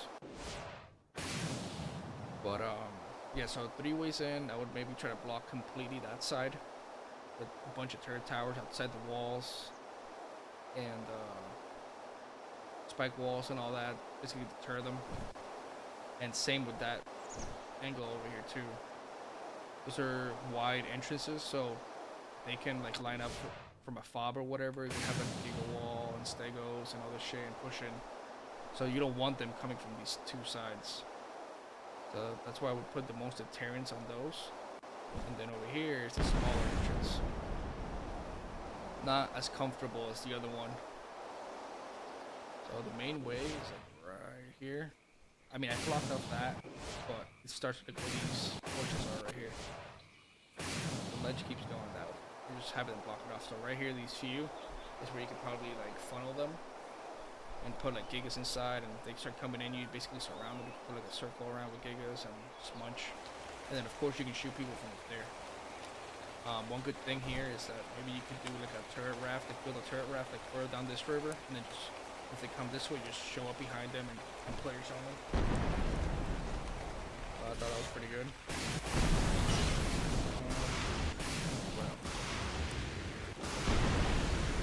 I've seen a lot of videos of people posting the build on these right here.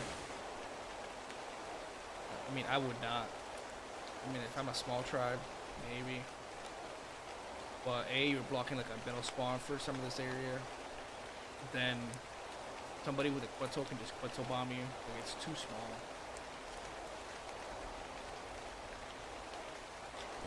Yeah, like I said, this is just for starter bases.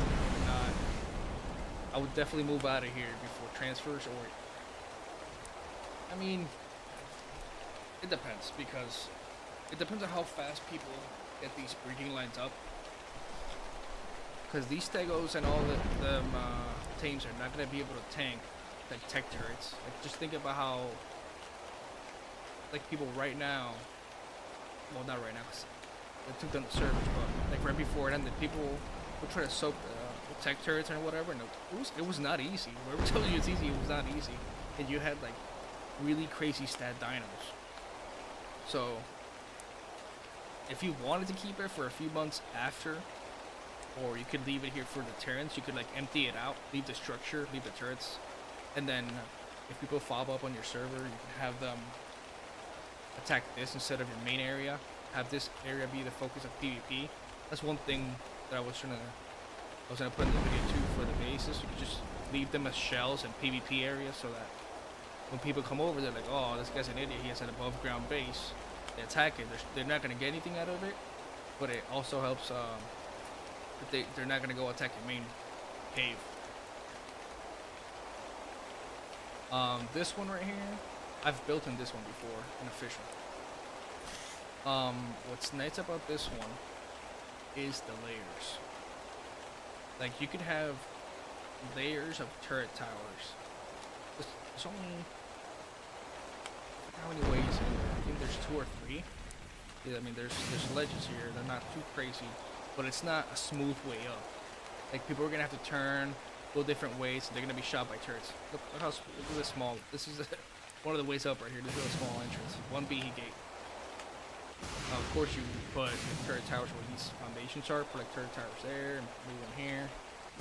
I would definitely try to block this one, because on the other side there's a little strategy that I think would work too. I think the cartridges are really good for Brontos like tail whipping. For example, on this side right here, see, this is sort of like the death pit that I was thinking about. I put the Planex, but I didn't bother raising them. Having just Planex everywhere, they don't have, they have RPGs, but they don't have like flame arrows and all that, because it doesn't show up till Scorched Earth. So I'm thinking putting like a bunch of Planex here and some turrets to protect them like that, and then have people with, like, if they try to push from right here or from this area, just have them try to funnel up here and then have people with carts just like tail whip them, or Brontos and tail whip them, and just have them fall into the pits over here and then meat run them. But that was just a wild idea. It's not like it would be pretty hard to pull that off. But I thought that we could use that area there for that, even if it's like a small attack. Just use that. But the gates are here so that if they dismount or try to run away, they can't. So once you get them in past these gates, like the Stego or whatever, they're trapped. You just keep tail whipping them, fall into the pit. Now put them all the way up to here, just because the spikes go this way. In case they start running away, you just keep tail whipping them. So along this right here, I also only put the Behe gates because it was gonna take a long time to put more dino gates.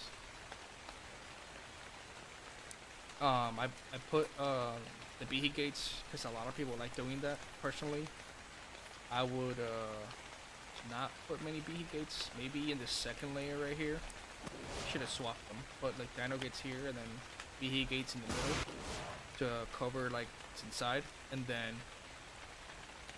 the dino gates out here, just have them so that they don't cover turrets. So for example, if you put like a elongated turret tower right here or whatever, the turrets can still shoot to the outside of the gates.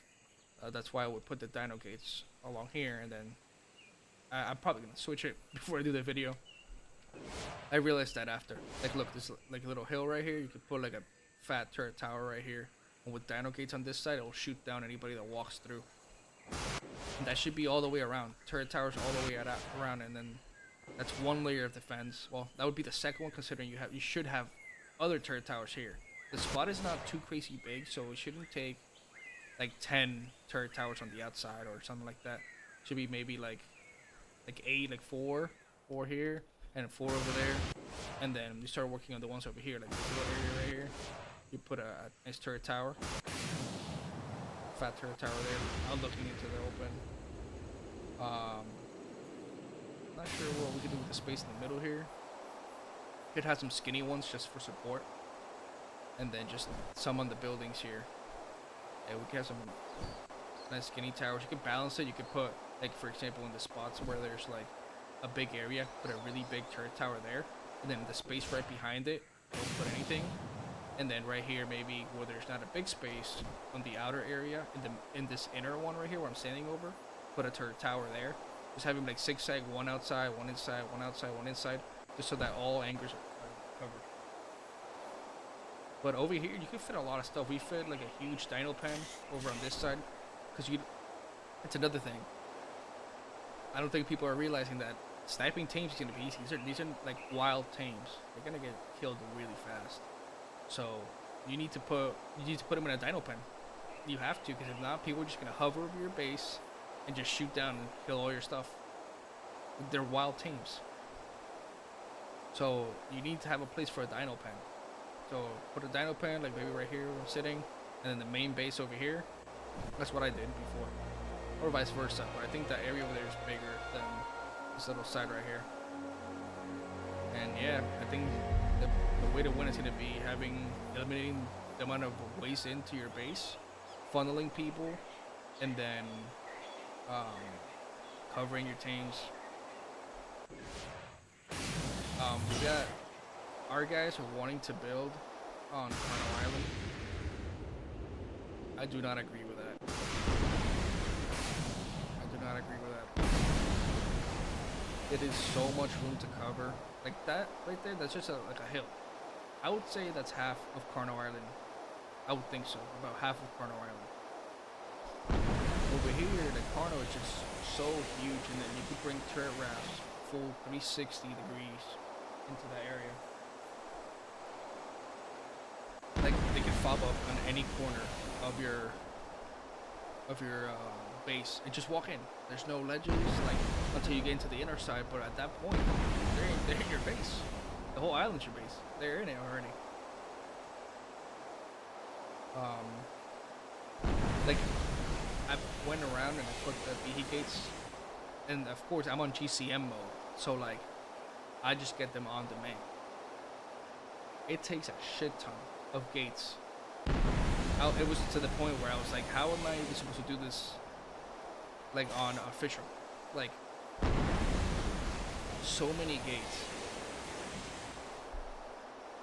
Look, so there's the middle area, but the middle area has a lot of ways in. Look, these are Behe gates. Look at this. They don't even render in all of them. Think about how much metal that is in polymer. Then you have them all lined up, and then they could go with a turret raft or any raft. They don't even have the turrets on it. Ram it. If you have turrets, like if you have turret towers like around here, they just ram it with their bow and destroy the Behe gate. And then because of that, that means that you can't put turret towers close to the water. So your turret towers are going to start inland. If you put them close to the water, they're going to get up and close to them, and they're just going to take them out. They're going to just build a tunnel from the raft, and they're in.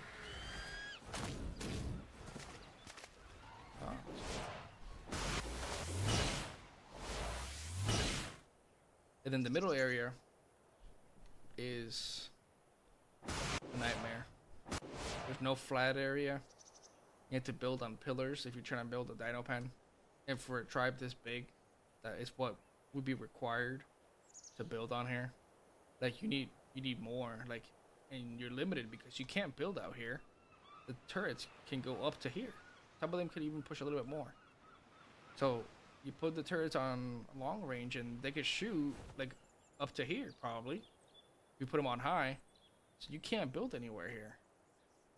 What the hell is this? Do I even have this? Okay. So 1, 2, 3. There's 4 ways up. Yep, 4 ways up to the main area. So it is what it is, man. This is where we're supposed to be building for me.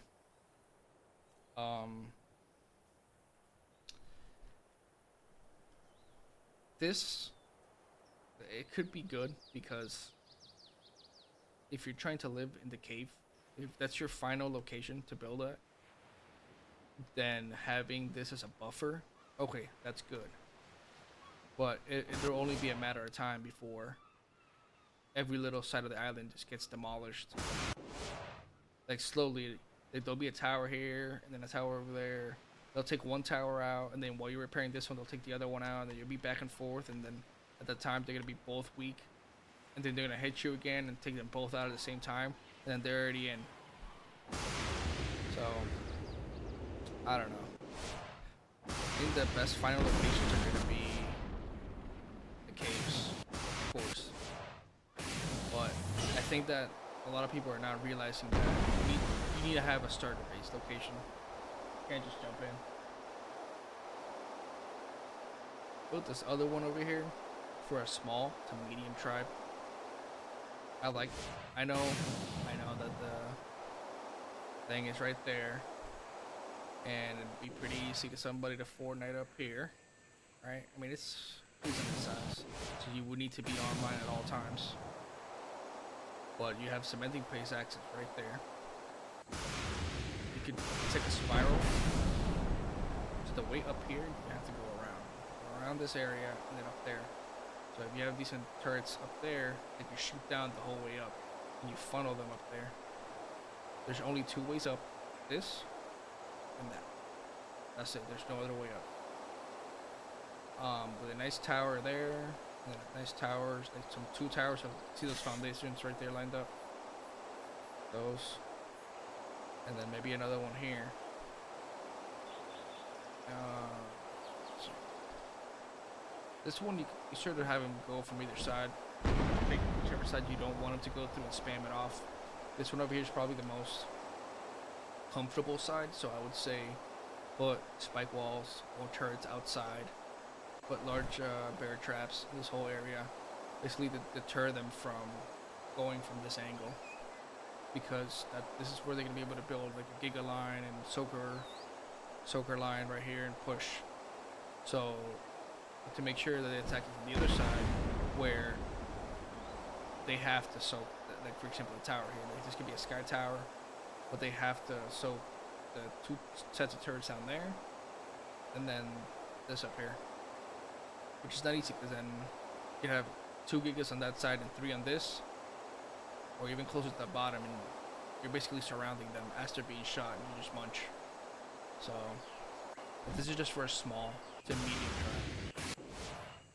Maybe some of these gates I would put them as beehies, so we can put dinos just standing outside. It'd be really risky here to build like a dino pen in the middle, because if they Fortnite up somehow, I mean, of course you should spam this off, and I would highly suggest to put like a turret tower on this side, a big turret tower here, so they don't just make it across. Like on both sides, have huge turret towers here. That's it, really. That's the main thing. They could try to Fortnite up from this side, but that is pretty tall. And if you spam off, put like fence foundations and stuff along the wall, then they won't be able to put some of the pillars that they need up here. Then this side, they don't have that crazy of an angle into the base, but you could put a turret tower up here too. That's really it. This is smaller, so you need less towers. That's why I'm saying to put some on the outside. A turret raft right here.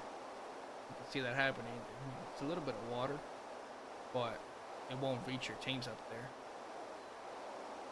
So you don't have to worry about that.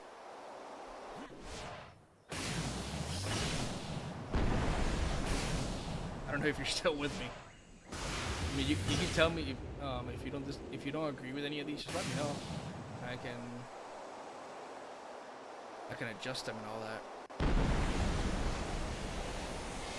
There's some over on that side.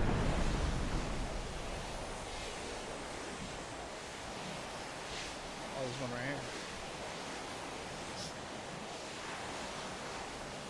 Oh, for this is one of the early ones too that I found. So I mean, if you can easily tell here, you really only have to worry about 50% of it. So, because you're the ones on the ledge, you still put turrets there, but the angle of attack, when people are forming like the Gigalines and all that, you only have to worry about this other half here. I would maybe build right in the middle some huge turret towers outside. So basically they have to pick that side or this side to attack, and of course you could put more deterrents on either side. I would maybe put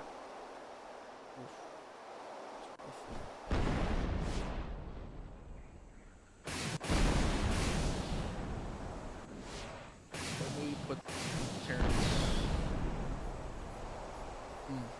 This one's rough. Maybe on this side. Because if they break through here, they can access all of this. So, I mean, it's pretty tall. It's way taller than a Bronto. Yeah, I would still put it on this side. Look, little hill right here. Put a huge turret tower right there.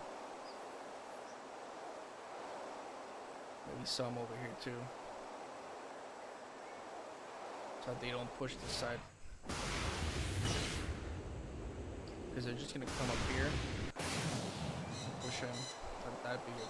Time for them to attack. Over here though, there's a huge ledge, so if you want them to attack this side,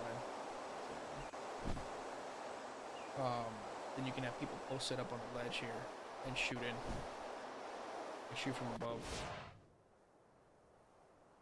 Looks like there should be exploring or something. Interesting. Got a weird hole in here. Could be a weakness because they won't be able to.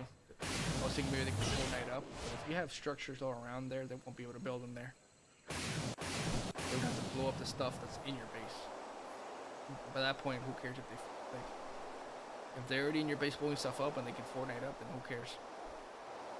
Also the river here works both ways, so they can either use it to attack you, Not on the sides over here though. Maybe up to here or whatever. This area. But this ledge right here, if you force him to attack from this angle, which wow, they would probably build right up here as a fob. That's funny. Then you can do it yourself. You could build a turret ref on the other side and drive it up here and kill all the ones that are standing down here. So basically for the boat, for the turret raft, and then for this ledge right here where it makes you shoot down, I think it'd be the better option. And then also you're on like one side of the base. So like for example that one over there, if you get in, you have access to this whole area right here. But here you just have the access to this little area, which leaves you with a whole side of the base. What else? Still more.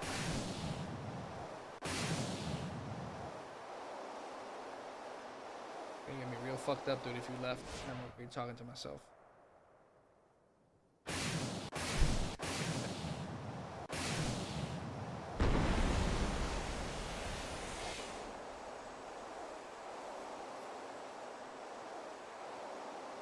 Those are too low.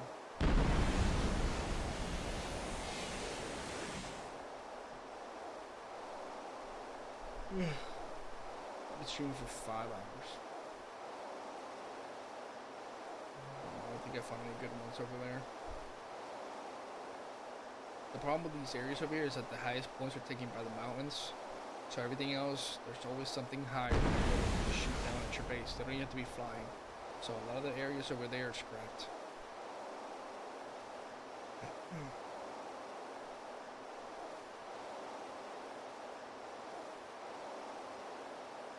I've not looked into redwoods completely yet.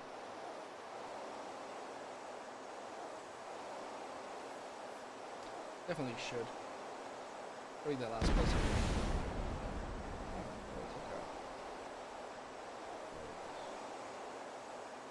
Some of the trees are going back. Okay, so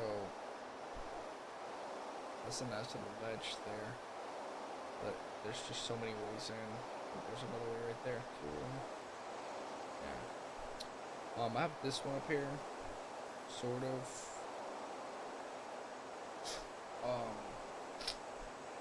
This one would require. First of all, this is the shitty one. Let me show you the better one. They're like twins, they're like identical base locations.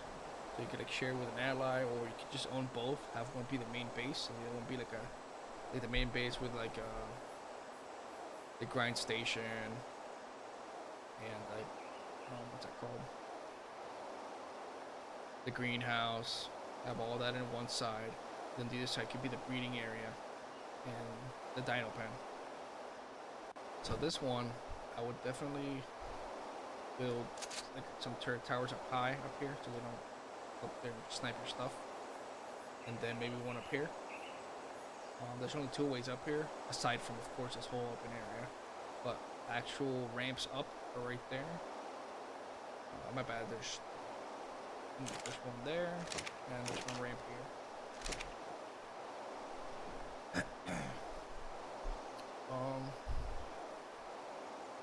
For this one,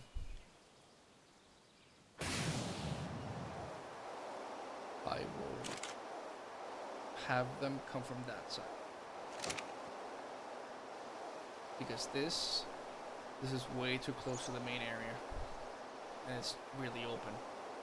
I would spam the hell out of this, spike walls, and put some turret towers right here, maybe 3 turret towers to deter them, if not more. This is probably the biggest area of problem where people are gonna push into the base. But if you have them go from this side,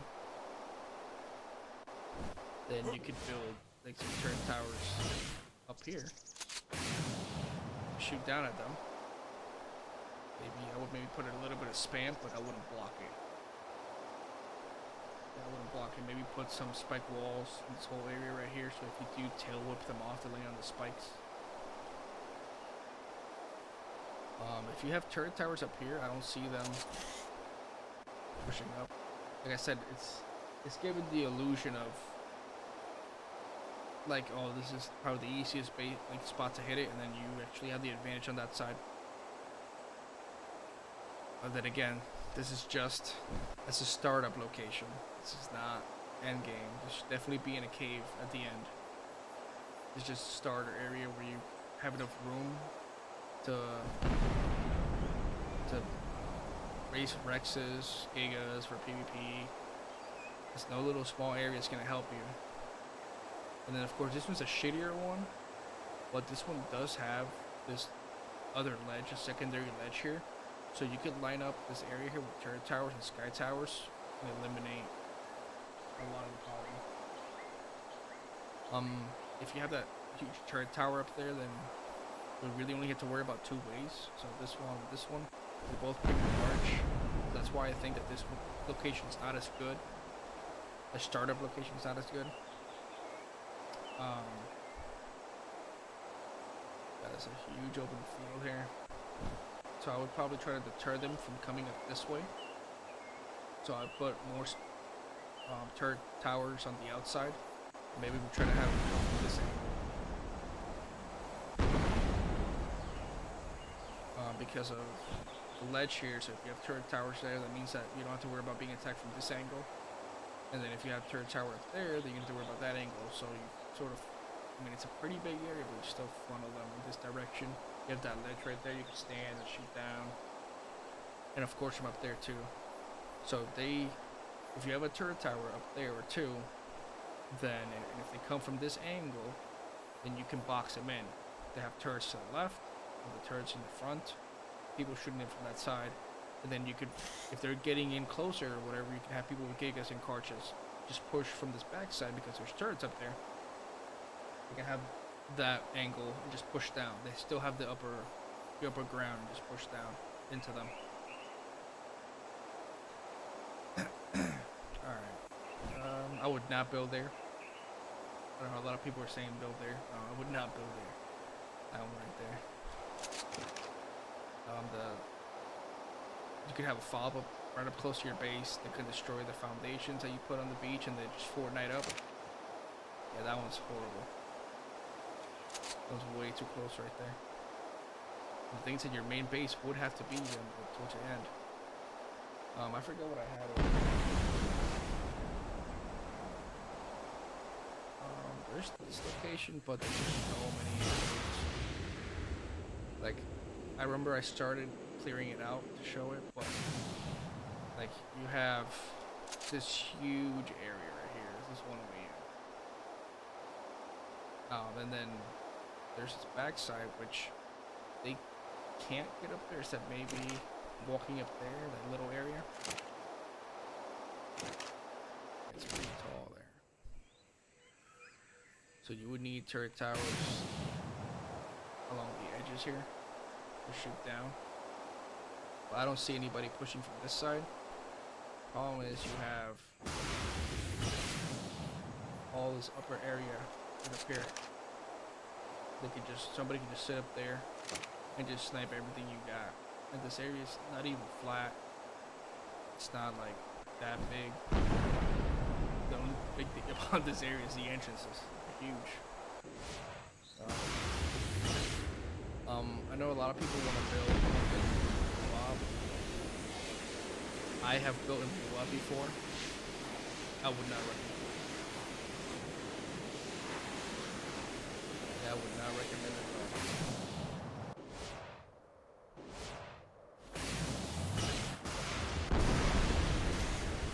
It's just so uncomfortable up there. And there's too many cheese spots. Like, first of all, how are you gonna raise?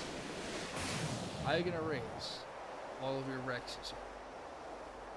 You would need to build something on pillars and just go up.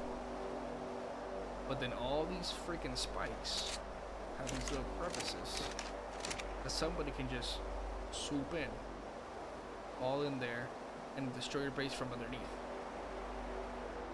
There's just too many. Literally, there's just too many little nooks and crannies that they can come up, hug the wall, avoid turrets, and just slip right underneath your base.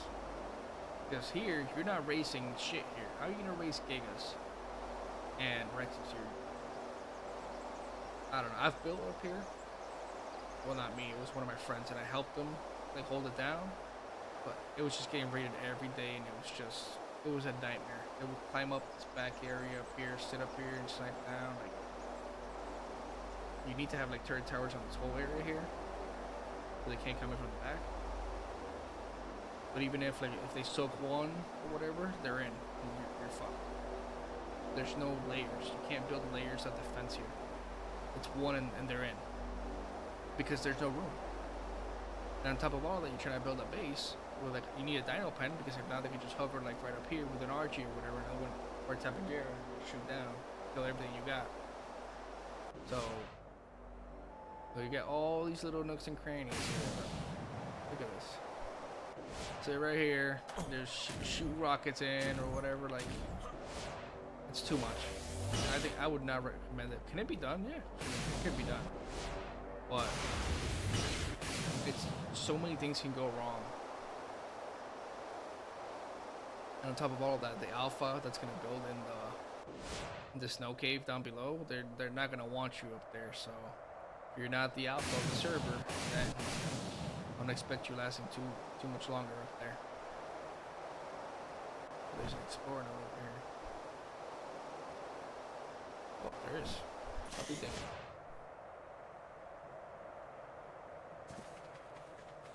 Little hidey hole.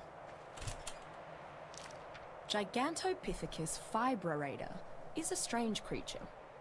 It is usually quite passive, but it has a very short temper when it comes to its own personal space. Once another creature gets close, this gentle giant quickly becomes a rampaging beast. I don't Best to give them a I don't wide think I have any berth. more places. I have occasionally seen Gigantopithecus jumping to grab vines that it can traverse and swing on.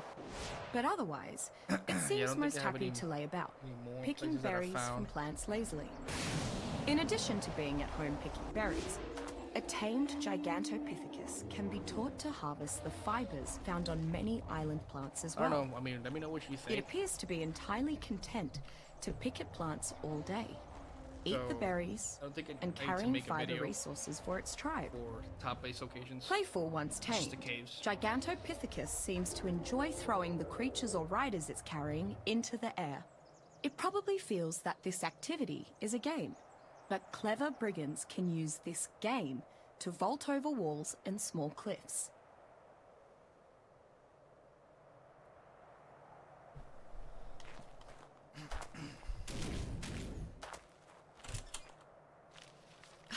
Unbelievable.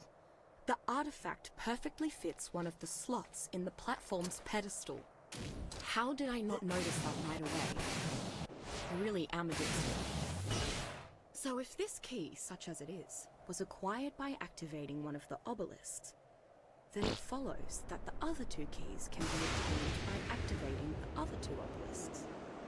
Then, with all three keys, maybe this platform will lead to whatever is controlling the island's ecosystem. If the other obelisks work the way that the first one did, that means I have to find a whole mess of artifacts first. And I don't think I can do that alone. Damn, this boy's dead.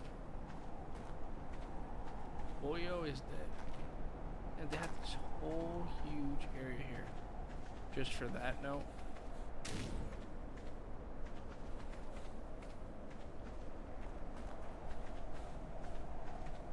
That's crazy.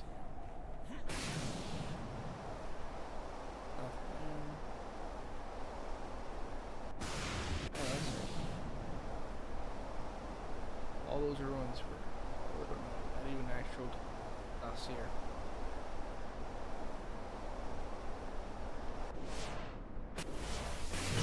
Mountain, so it's no Gigantopithecus.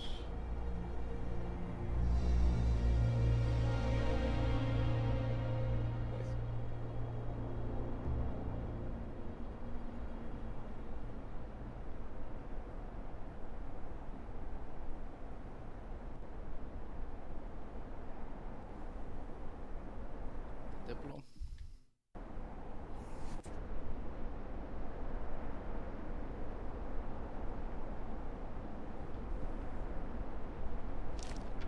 Residing almost solely within the island swamps, Diplocaulus natatori nutrix is a small amphibian that primarily eats minor fish. It rounds out what I consider to be the middle bottom of the ecosystem, feeding on the tinier, non-insect creatures of the island, while itself being a common snack for the larger carnivores. Because so many creatures prey on it, Diplocaulus has become very skittish and often flees at the first sign of trouble. It uses its amphibious nature to escape into whichever environment its predator isn't native to. Diplocaulus' unique capability to retain vast quantities of oxygen allows it to effectively remain submerged for hours at a time, usually outlasting even other amphibious creatures that might otherwise prey upon it. There are only a few uses I had to get over there faster. for tamed Diplocaulus.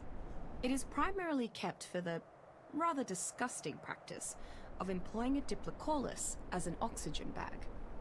Diplocaulus stores air in the bladders of its head, and divers can suck from these bladders to take deep breaths while submerged, supporting long-term underwater exploration without the use of external gear. Surprisingly, Diplocaulus is also extremely efficient when it comes to hunting trilobites. I didn't know that it could hunt down trilobites.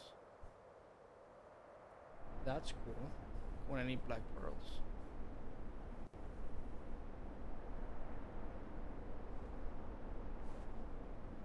So it looks like there should be some dossiers here.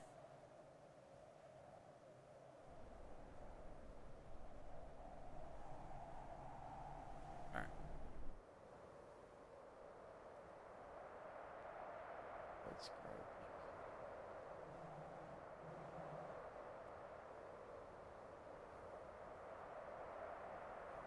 There aren't that many.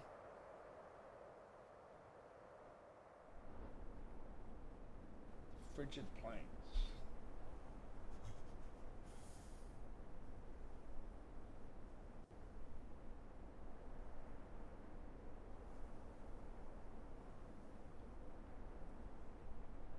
Huh. There ain't shit.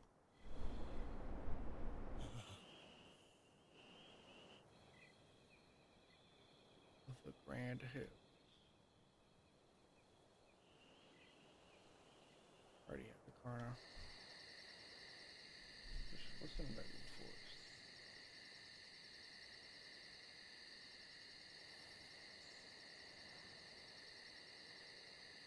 Equus. No, I said I have to go get Pterodon.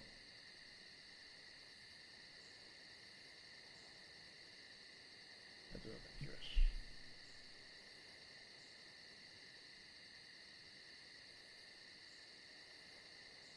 I have the new.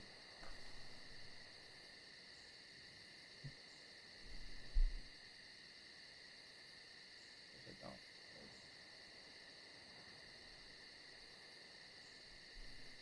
Paracerethrium. Yep.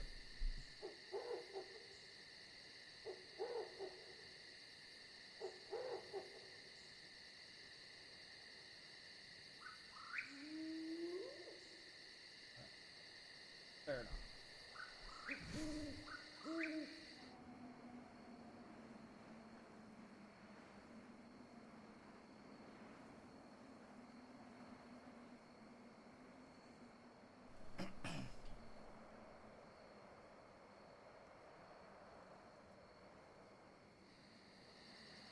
Pterodon is 6, 7, 6.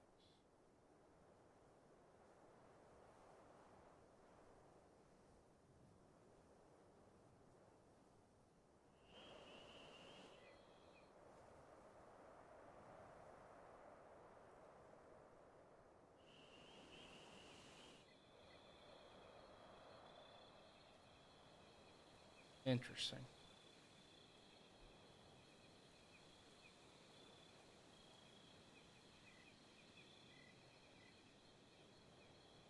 $78. Oh, 76.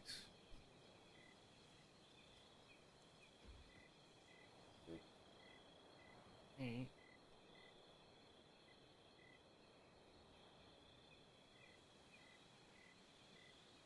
And 6.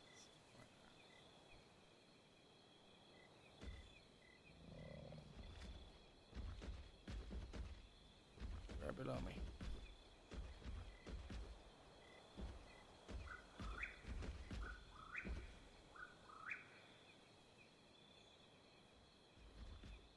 Right. There it is. That's crazy. I don't have this. Pteranodon wyvernus is a large pterosaur, capable of flying more quickly than any creature I have witnessed on this island thus far. It seems to have relatively poor stamina in comparison to its quick speed, however, making frequent pit stops on the beaches before taking off again. While other humans I've seen on the island still insist on calling it a pterodactyl, this is inaccurate. Pteranodon wyvernus' poor fighting and defensive skills mean they are likely to scavenge any number of dead animals rather than engage in dangerous combat with other creatures. They also flee at the slightest sign of trouble. Because of this, they are one of the most common creatures to be found darting across the island's skies. Pteranodons seem to be among the most popular flying companions from what I have witnessed, possibly because they are relatively easy to tame with a slingshot or bow. Mounting a pteranodon must be among the fastest and safest ways to get around the island, but it doesn't provide any measure of secrecy in comparison to travel on land through the dense foliage.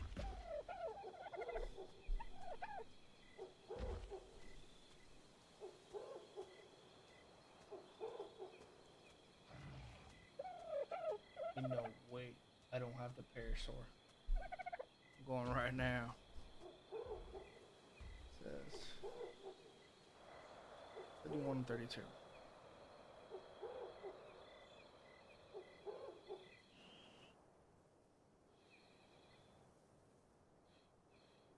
How? No.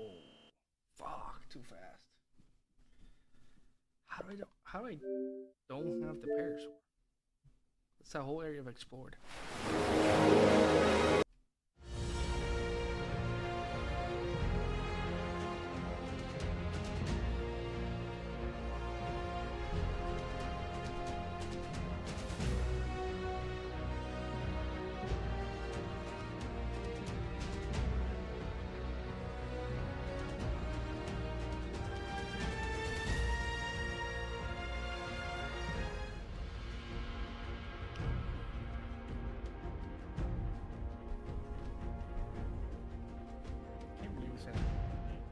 Underwater cave too. Should be up in a mountain.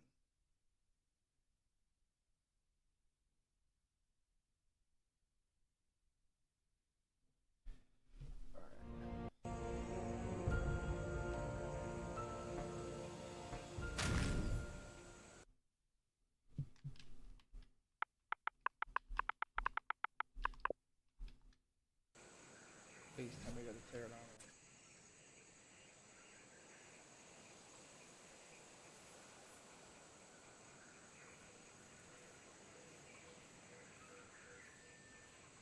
Oh, there it is.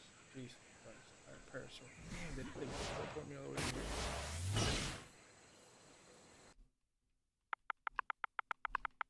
What a weird situation.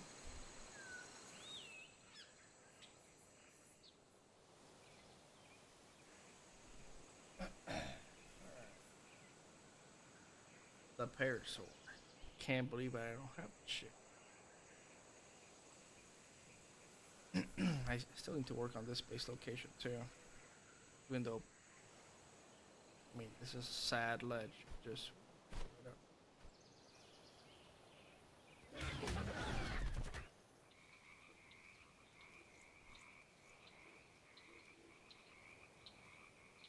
Oh, 71 and 32.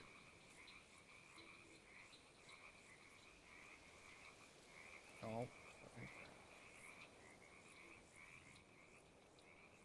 Somewhere here.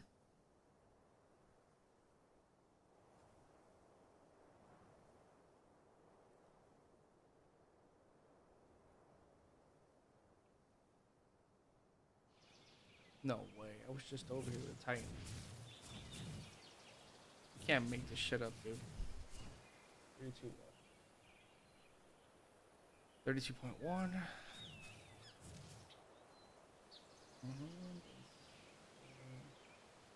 1.4.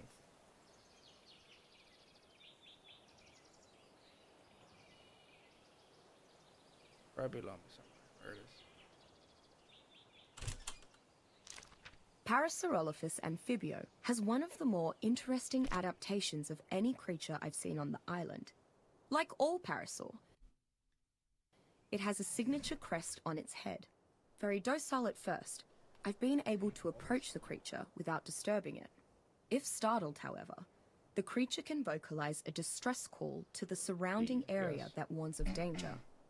Parasaurolophus appears to be low on the food chain and is hunted by everything, creatures and humans alike, which explains its skittish nature. It is a good source of meat and hide, if you can manage to keep up with it long enough to kill it. Despite being what most tribes consider a relatively useless creature to tame, I once met an interesting woman who had tamed an entire herd of them. She informed me that many overlooked the creature's potential. She even graciously gifted me a fancy saddle to put on my own Parasaurolophus one day. As a relatively simple creature to domesticate, Parasaurolophus is commonly one of the first mounts a tribe will be able to acquire. Its ability to run relatively fast for lengthy intervals makes it a solid mode of medium-range transportation, though it has almost no ability to defend itself or its rider in a traditional sense. Smaller creatures, however, appear to be frightened by the horn of Parasaurolophus, although it doesn't do much damage. It also has decent weight-bearing capabilities, which could prove useful for nomadic tribes as they work to establish a presence on the island.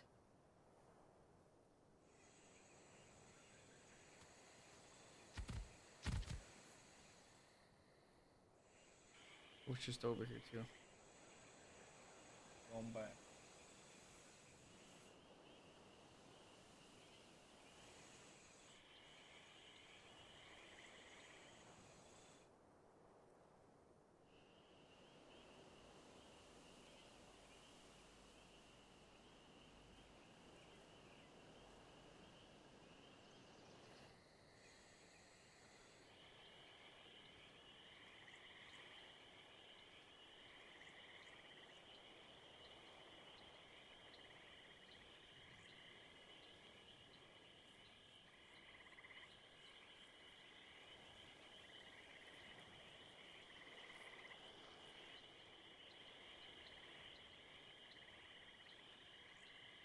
Not cleared out the swamp yet.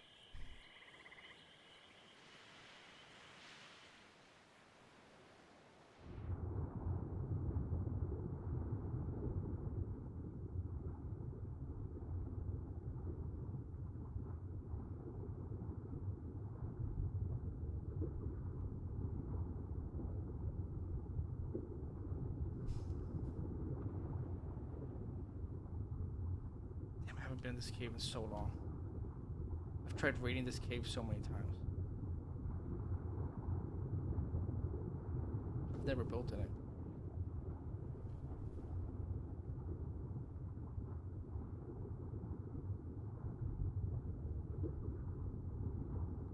Golden pearls.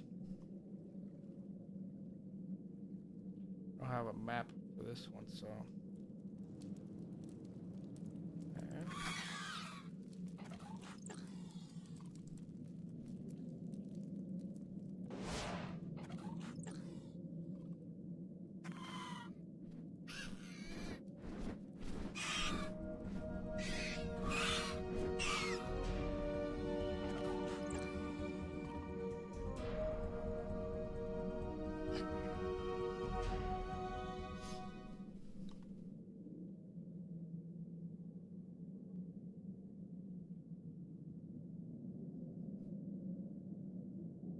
This one's a little bit trickier.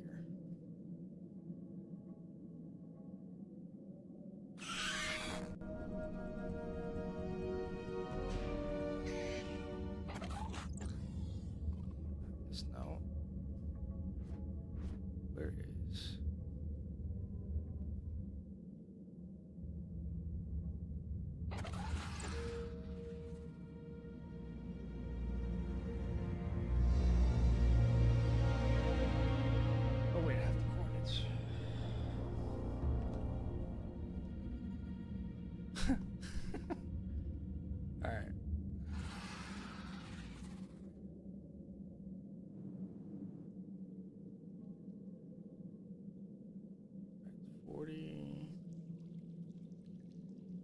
49.8. Go this way.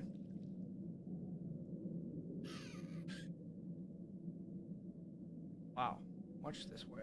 49.8 and 81.7. So am I not with the right location? I didn't see this book before.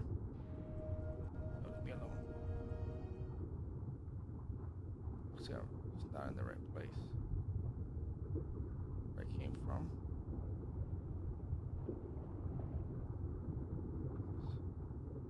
The fuck is this?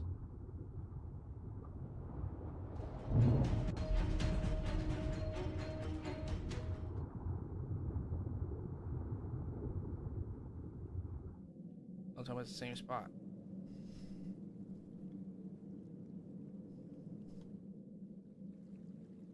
It seemed to be actually.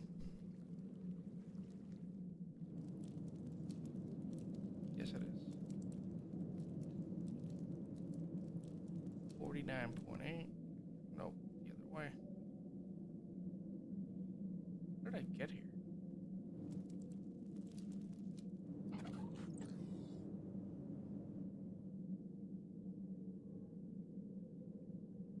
It's this way. And then 81.7.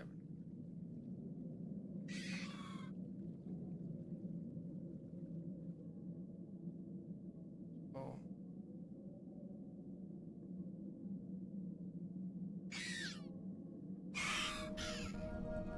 Fuck. Go way to the left.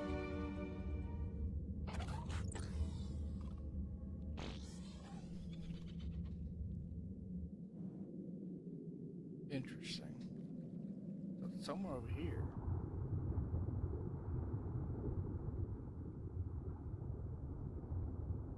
Hello, friend.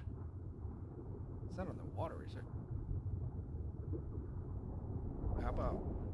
Oh my god, it is! Fucking savages. Cnidaria omnimorph is another example of a creature Savage, which bro. should not exist. It has traits that seem derived from many types of jellyfish. It possesses the size and shape of large egg It's the yolk first one to jellies, see in the the water. powerful sting of certain box jellies, and the bioluminescence of deep sea jellies. This all combines to make a dangerous creature that lights up the deepest reaches of the ocean. Cnidaria is not generally aggressive because it lacks normal perceptive senses. It generally just floats along on the current until something gets close enough to sense, at which point it attacks. While its attacks are not directly powerful, its sting injects an incredibly strong and fast-acting sedative. As Cnidaria is barely more intelligent than a plant, there's no effective method to tame one. Most tribes kill Cnidaria on sight, then collect its reserve of powerful sedative to use in technically advanced, long-distance tranquilizers. So this is hope, the other one's faith. The caves. Okay, what's next? Nope. Alright.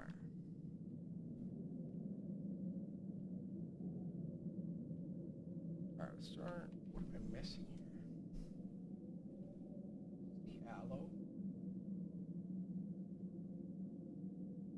The Allosaurus. Crazy. Where's the mirror? Holy mother of God. This ain't it.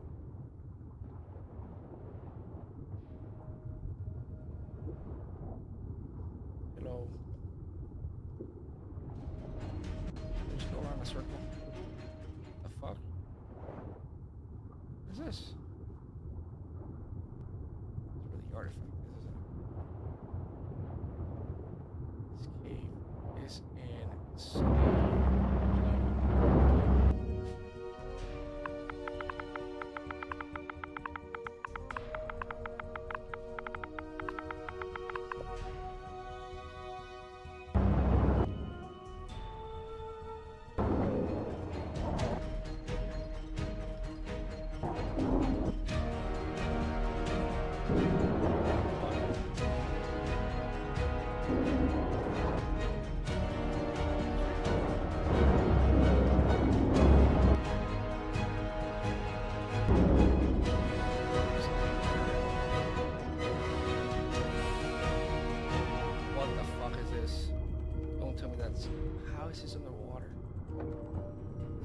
have been in here, bro. This expedition to White Sky Peak has been just splendid, top to bottom. The weather's been marvelous, I found excellent floral samples, and the local hunters had more woolly rhino horns than you could shake a stick at. I even managed to find volunteers for my latest experiment. It turns out that it was simply a matter of linguistics. Those who are wary of experimental potions are much more receptive to experimental food. Once my endothermic paste was rechristened Freer Curry, people were clamoring to test it. It has moderate nutritional value, so it's not technically a deception. It's just favorable language in the name of progress, that's all. Perfectly moral.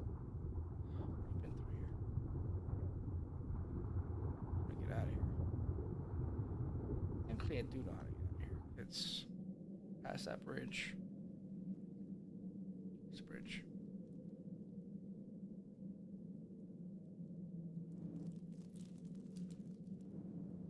This bridge. That way. No? Am I dumb? Thought every time I went up right here. Went up the fucking pillar again. Where the fuck do I leave?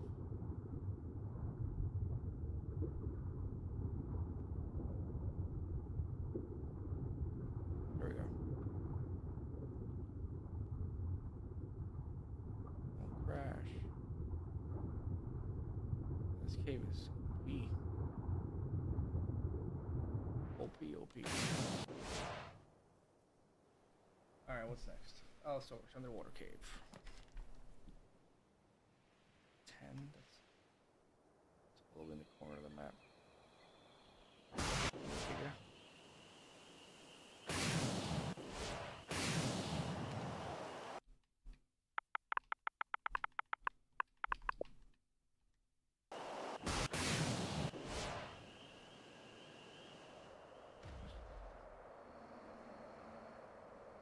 Shitty level bigger.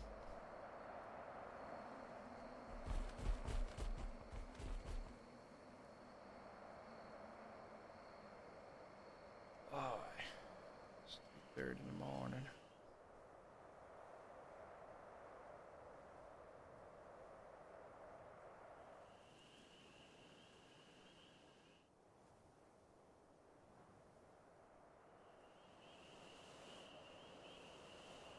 Sure, the cave is up here, that water cave.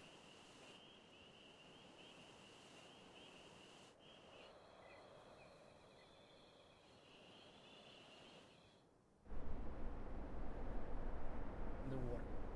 16.4, 10 point. Going further this way. Why would this be underwater? I have that, right?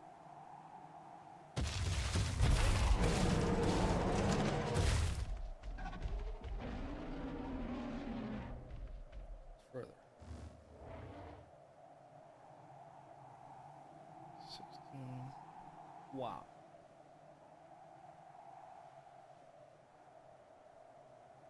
All the way over here.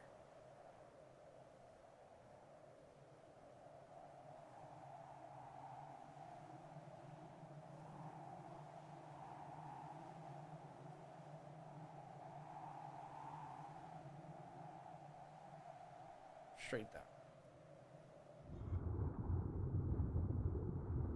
It's ready. Why would they do this to us?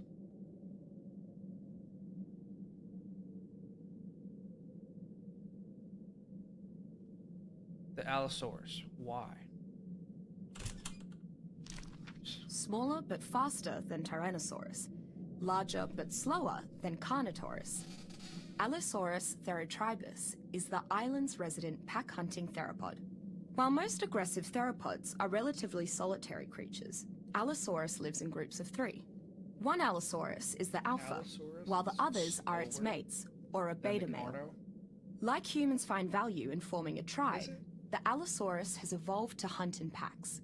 Its saw-shaped teeth leave its prey bleeding and maimed, making escape difficult. once an Allosaurus slows a creature with its cutting bite, the rest of its pack quickly closes in for the kill. Not everyone thinks a tamed Allosaurus is ideal. Those who appreciate speed generally tame Carnotaurus, while those who value raw stopping power tame Tyrannosaurus. However, riders of Allosaurus tend to respect the utility of its alpha pack status, which along with its bleed-inducing attacks and relative mobility, can effectively turn the tide of a combined arms battle. It's a little cave.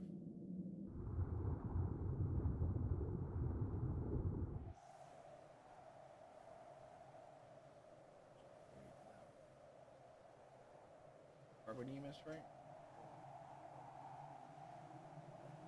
10 and 40.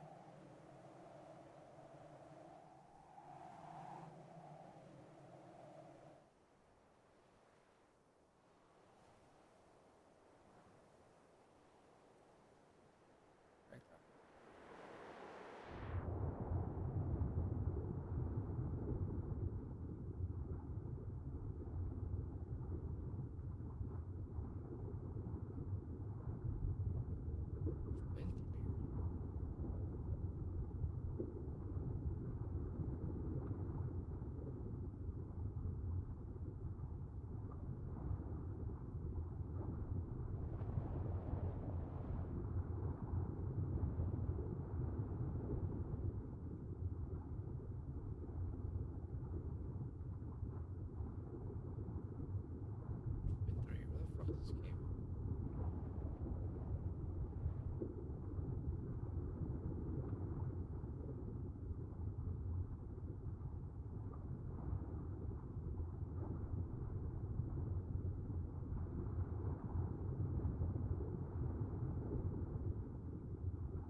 It's so hard.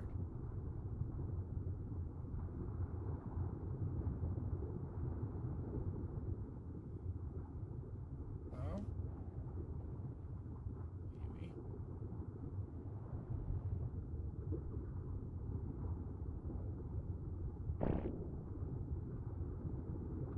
Okay, buddy.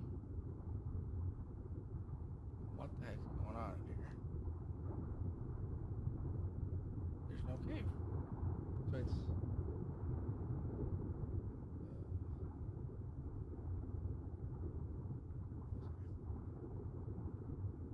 10.9, 40.4.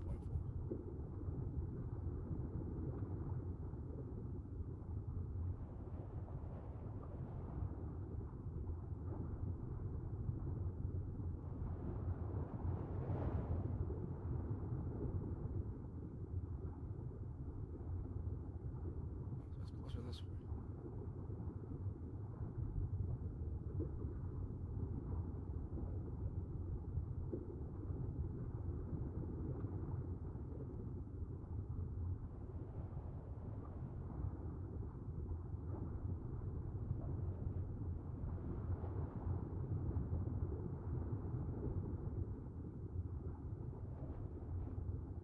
Attracting all the sharks.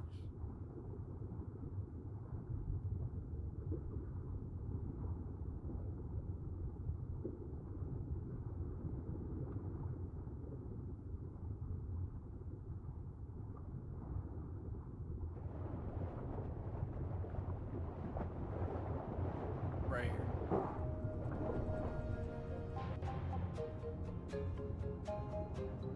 Underneath that.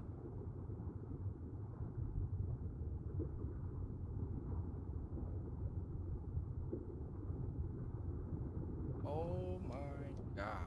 You have to be shitting. This is getting out of hand, brother.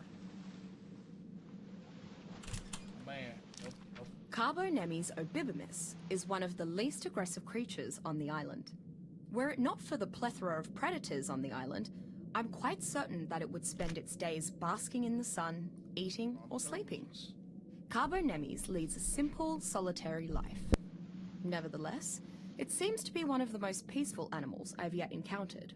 With its slow walking speed, the only things that keep it safe are its surprisingly fast swim speed and its incredibly thick shell, which can absorb tremendous damage. Carbonemi's swift swim rate, fairly high strength, superior shell defenses, and lack of real threat makes it an ideal armored mount for many survivors who shy away from violence.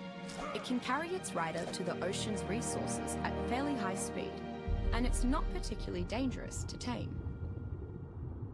Right. The mountain.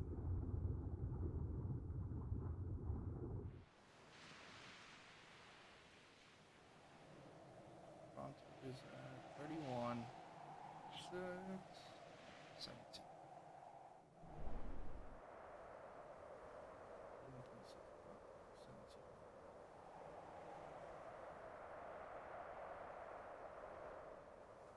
It's the opposite.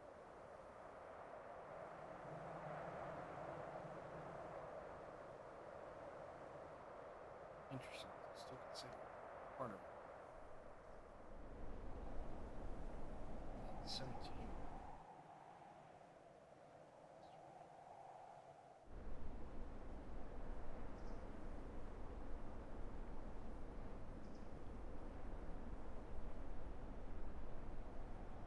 One is 17.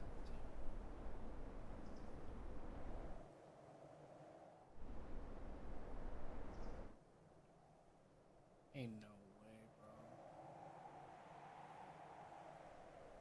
Times did I look around here?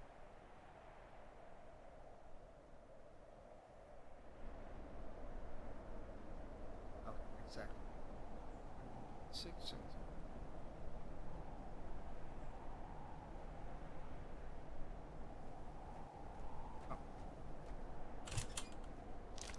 Among giant creatures I've seen on the island, Brontosaurus lazarus is larger than any sauropod I've read about.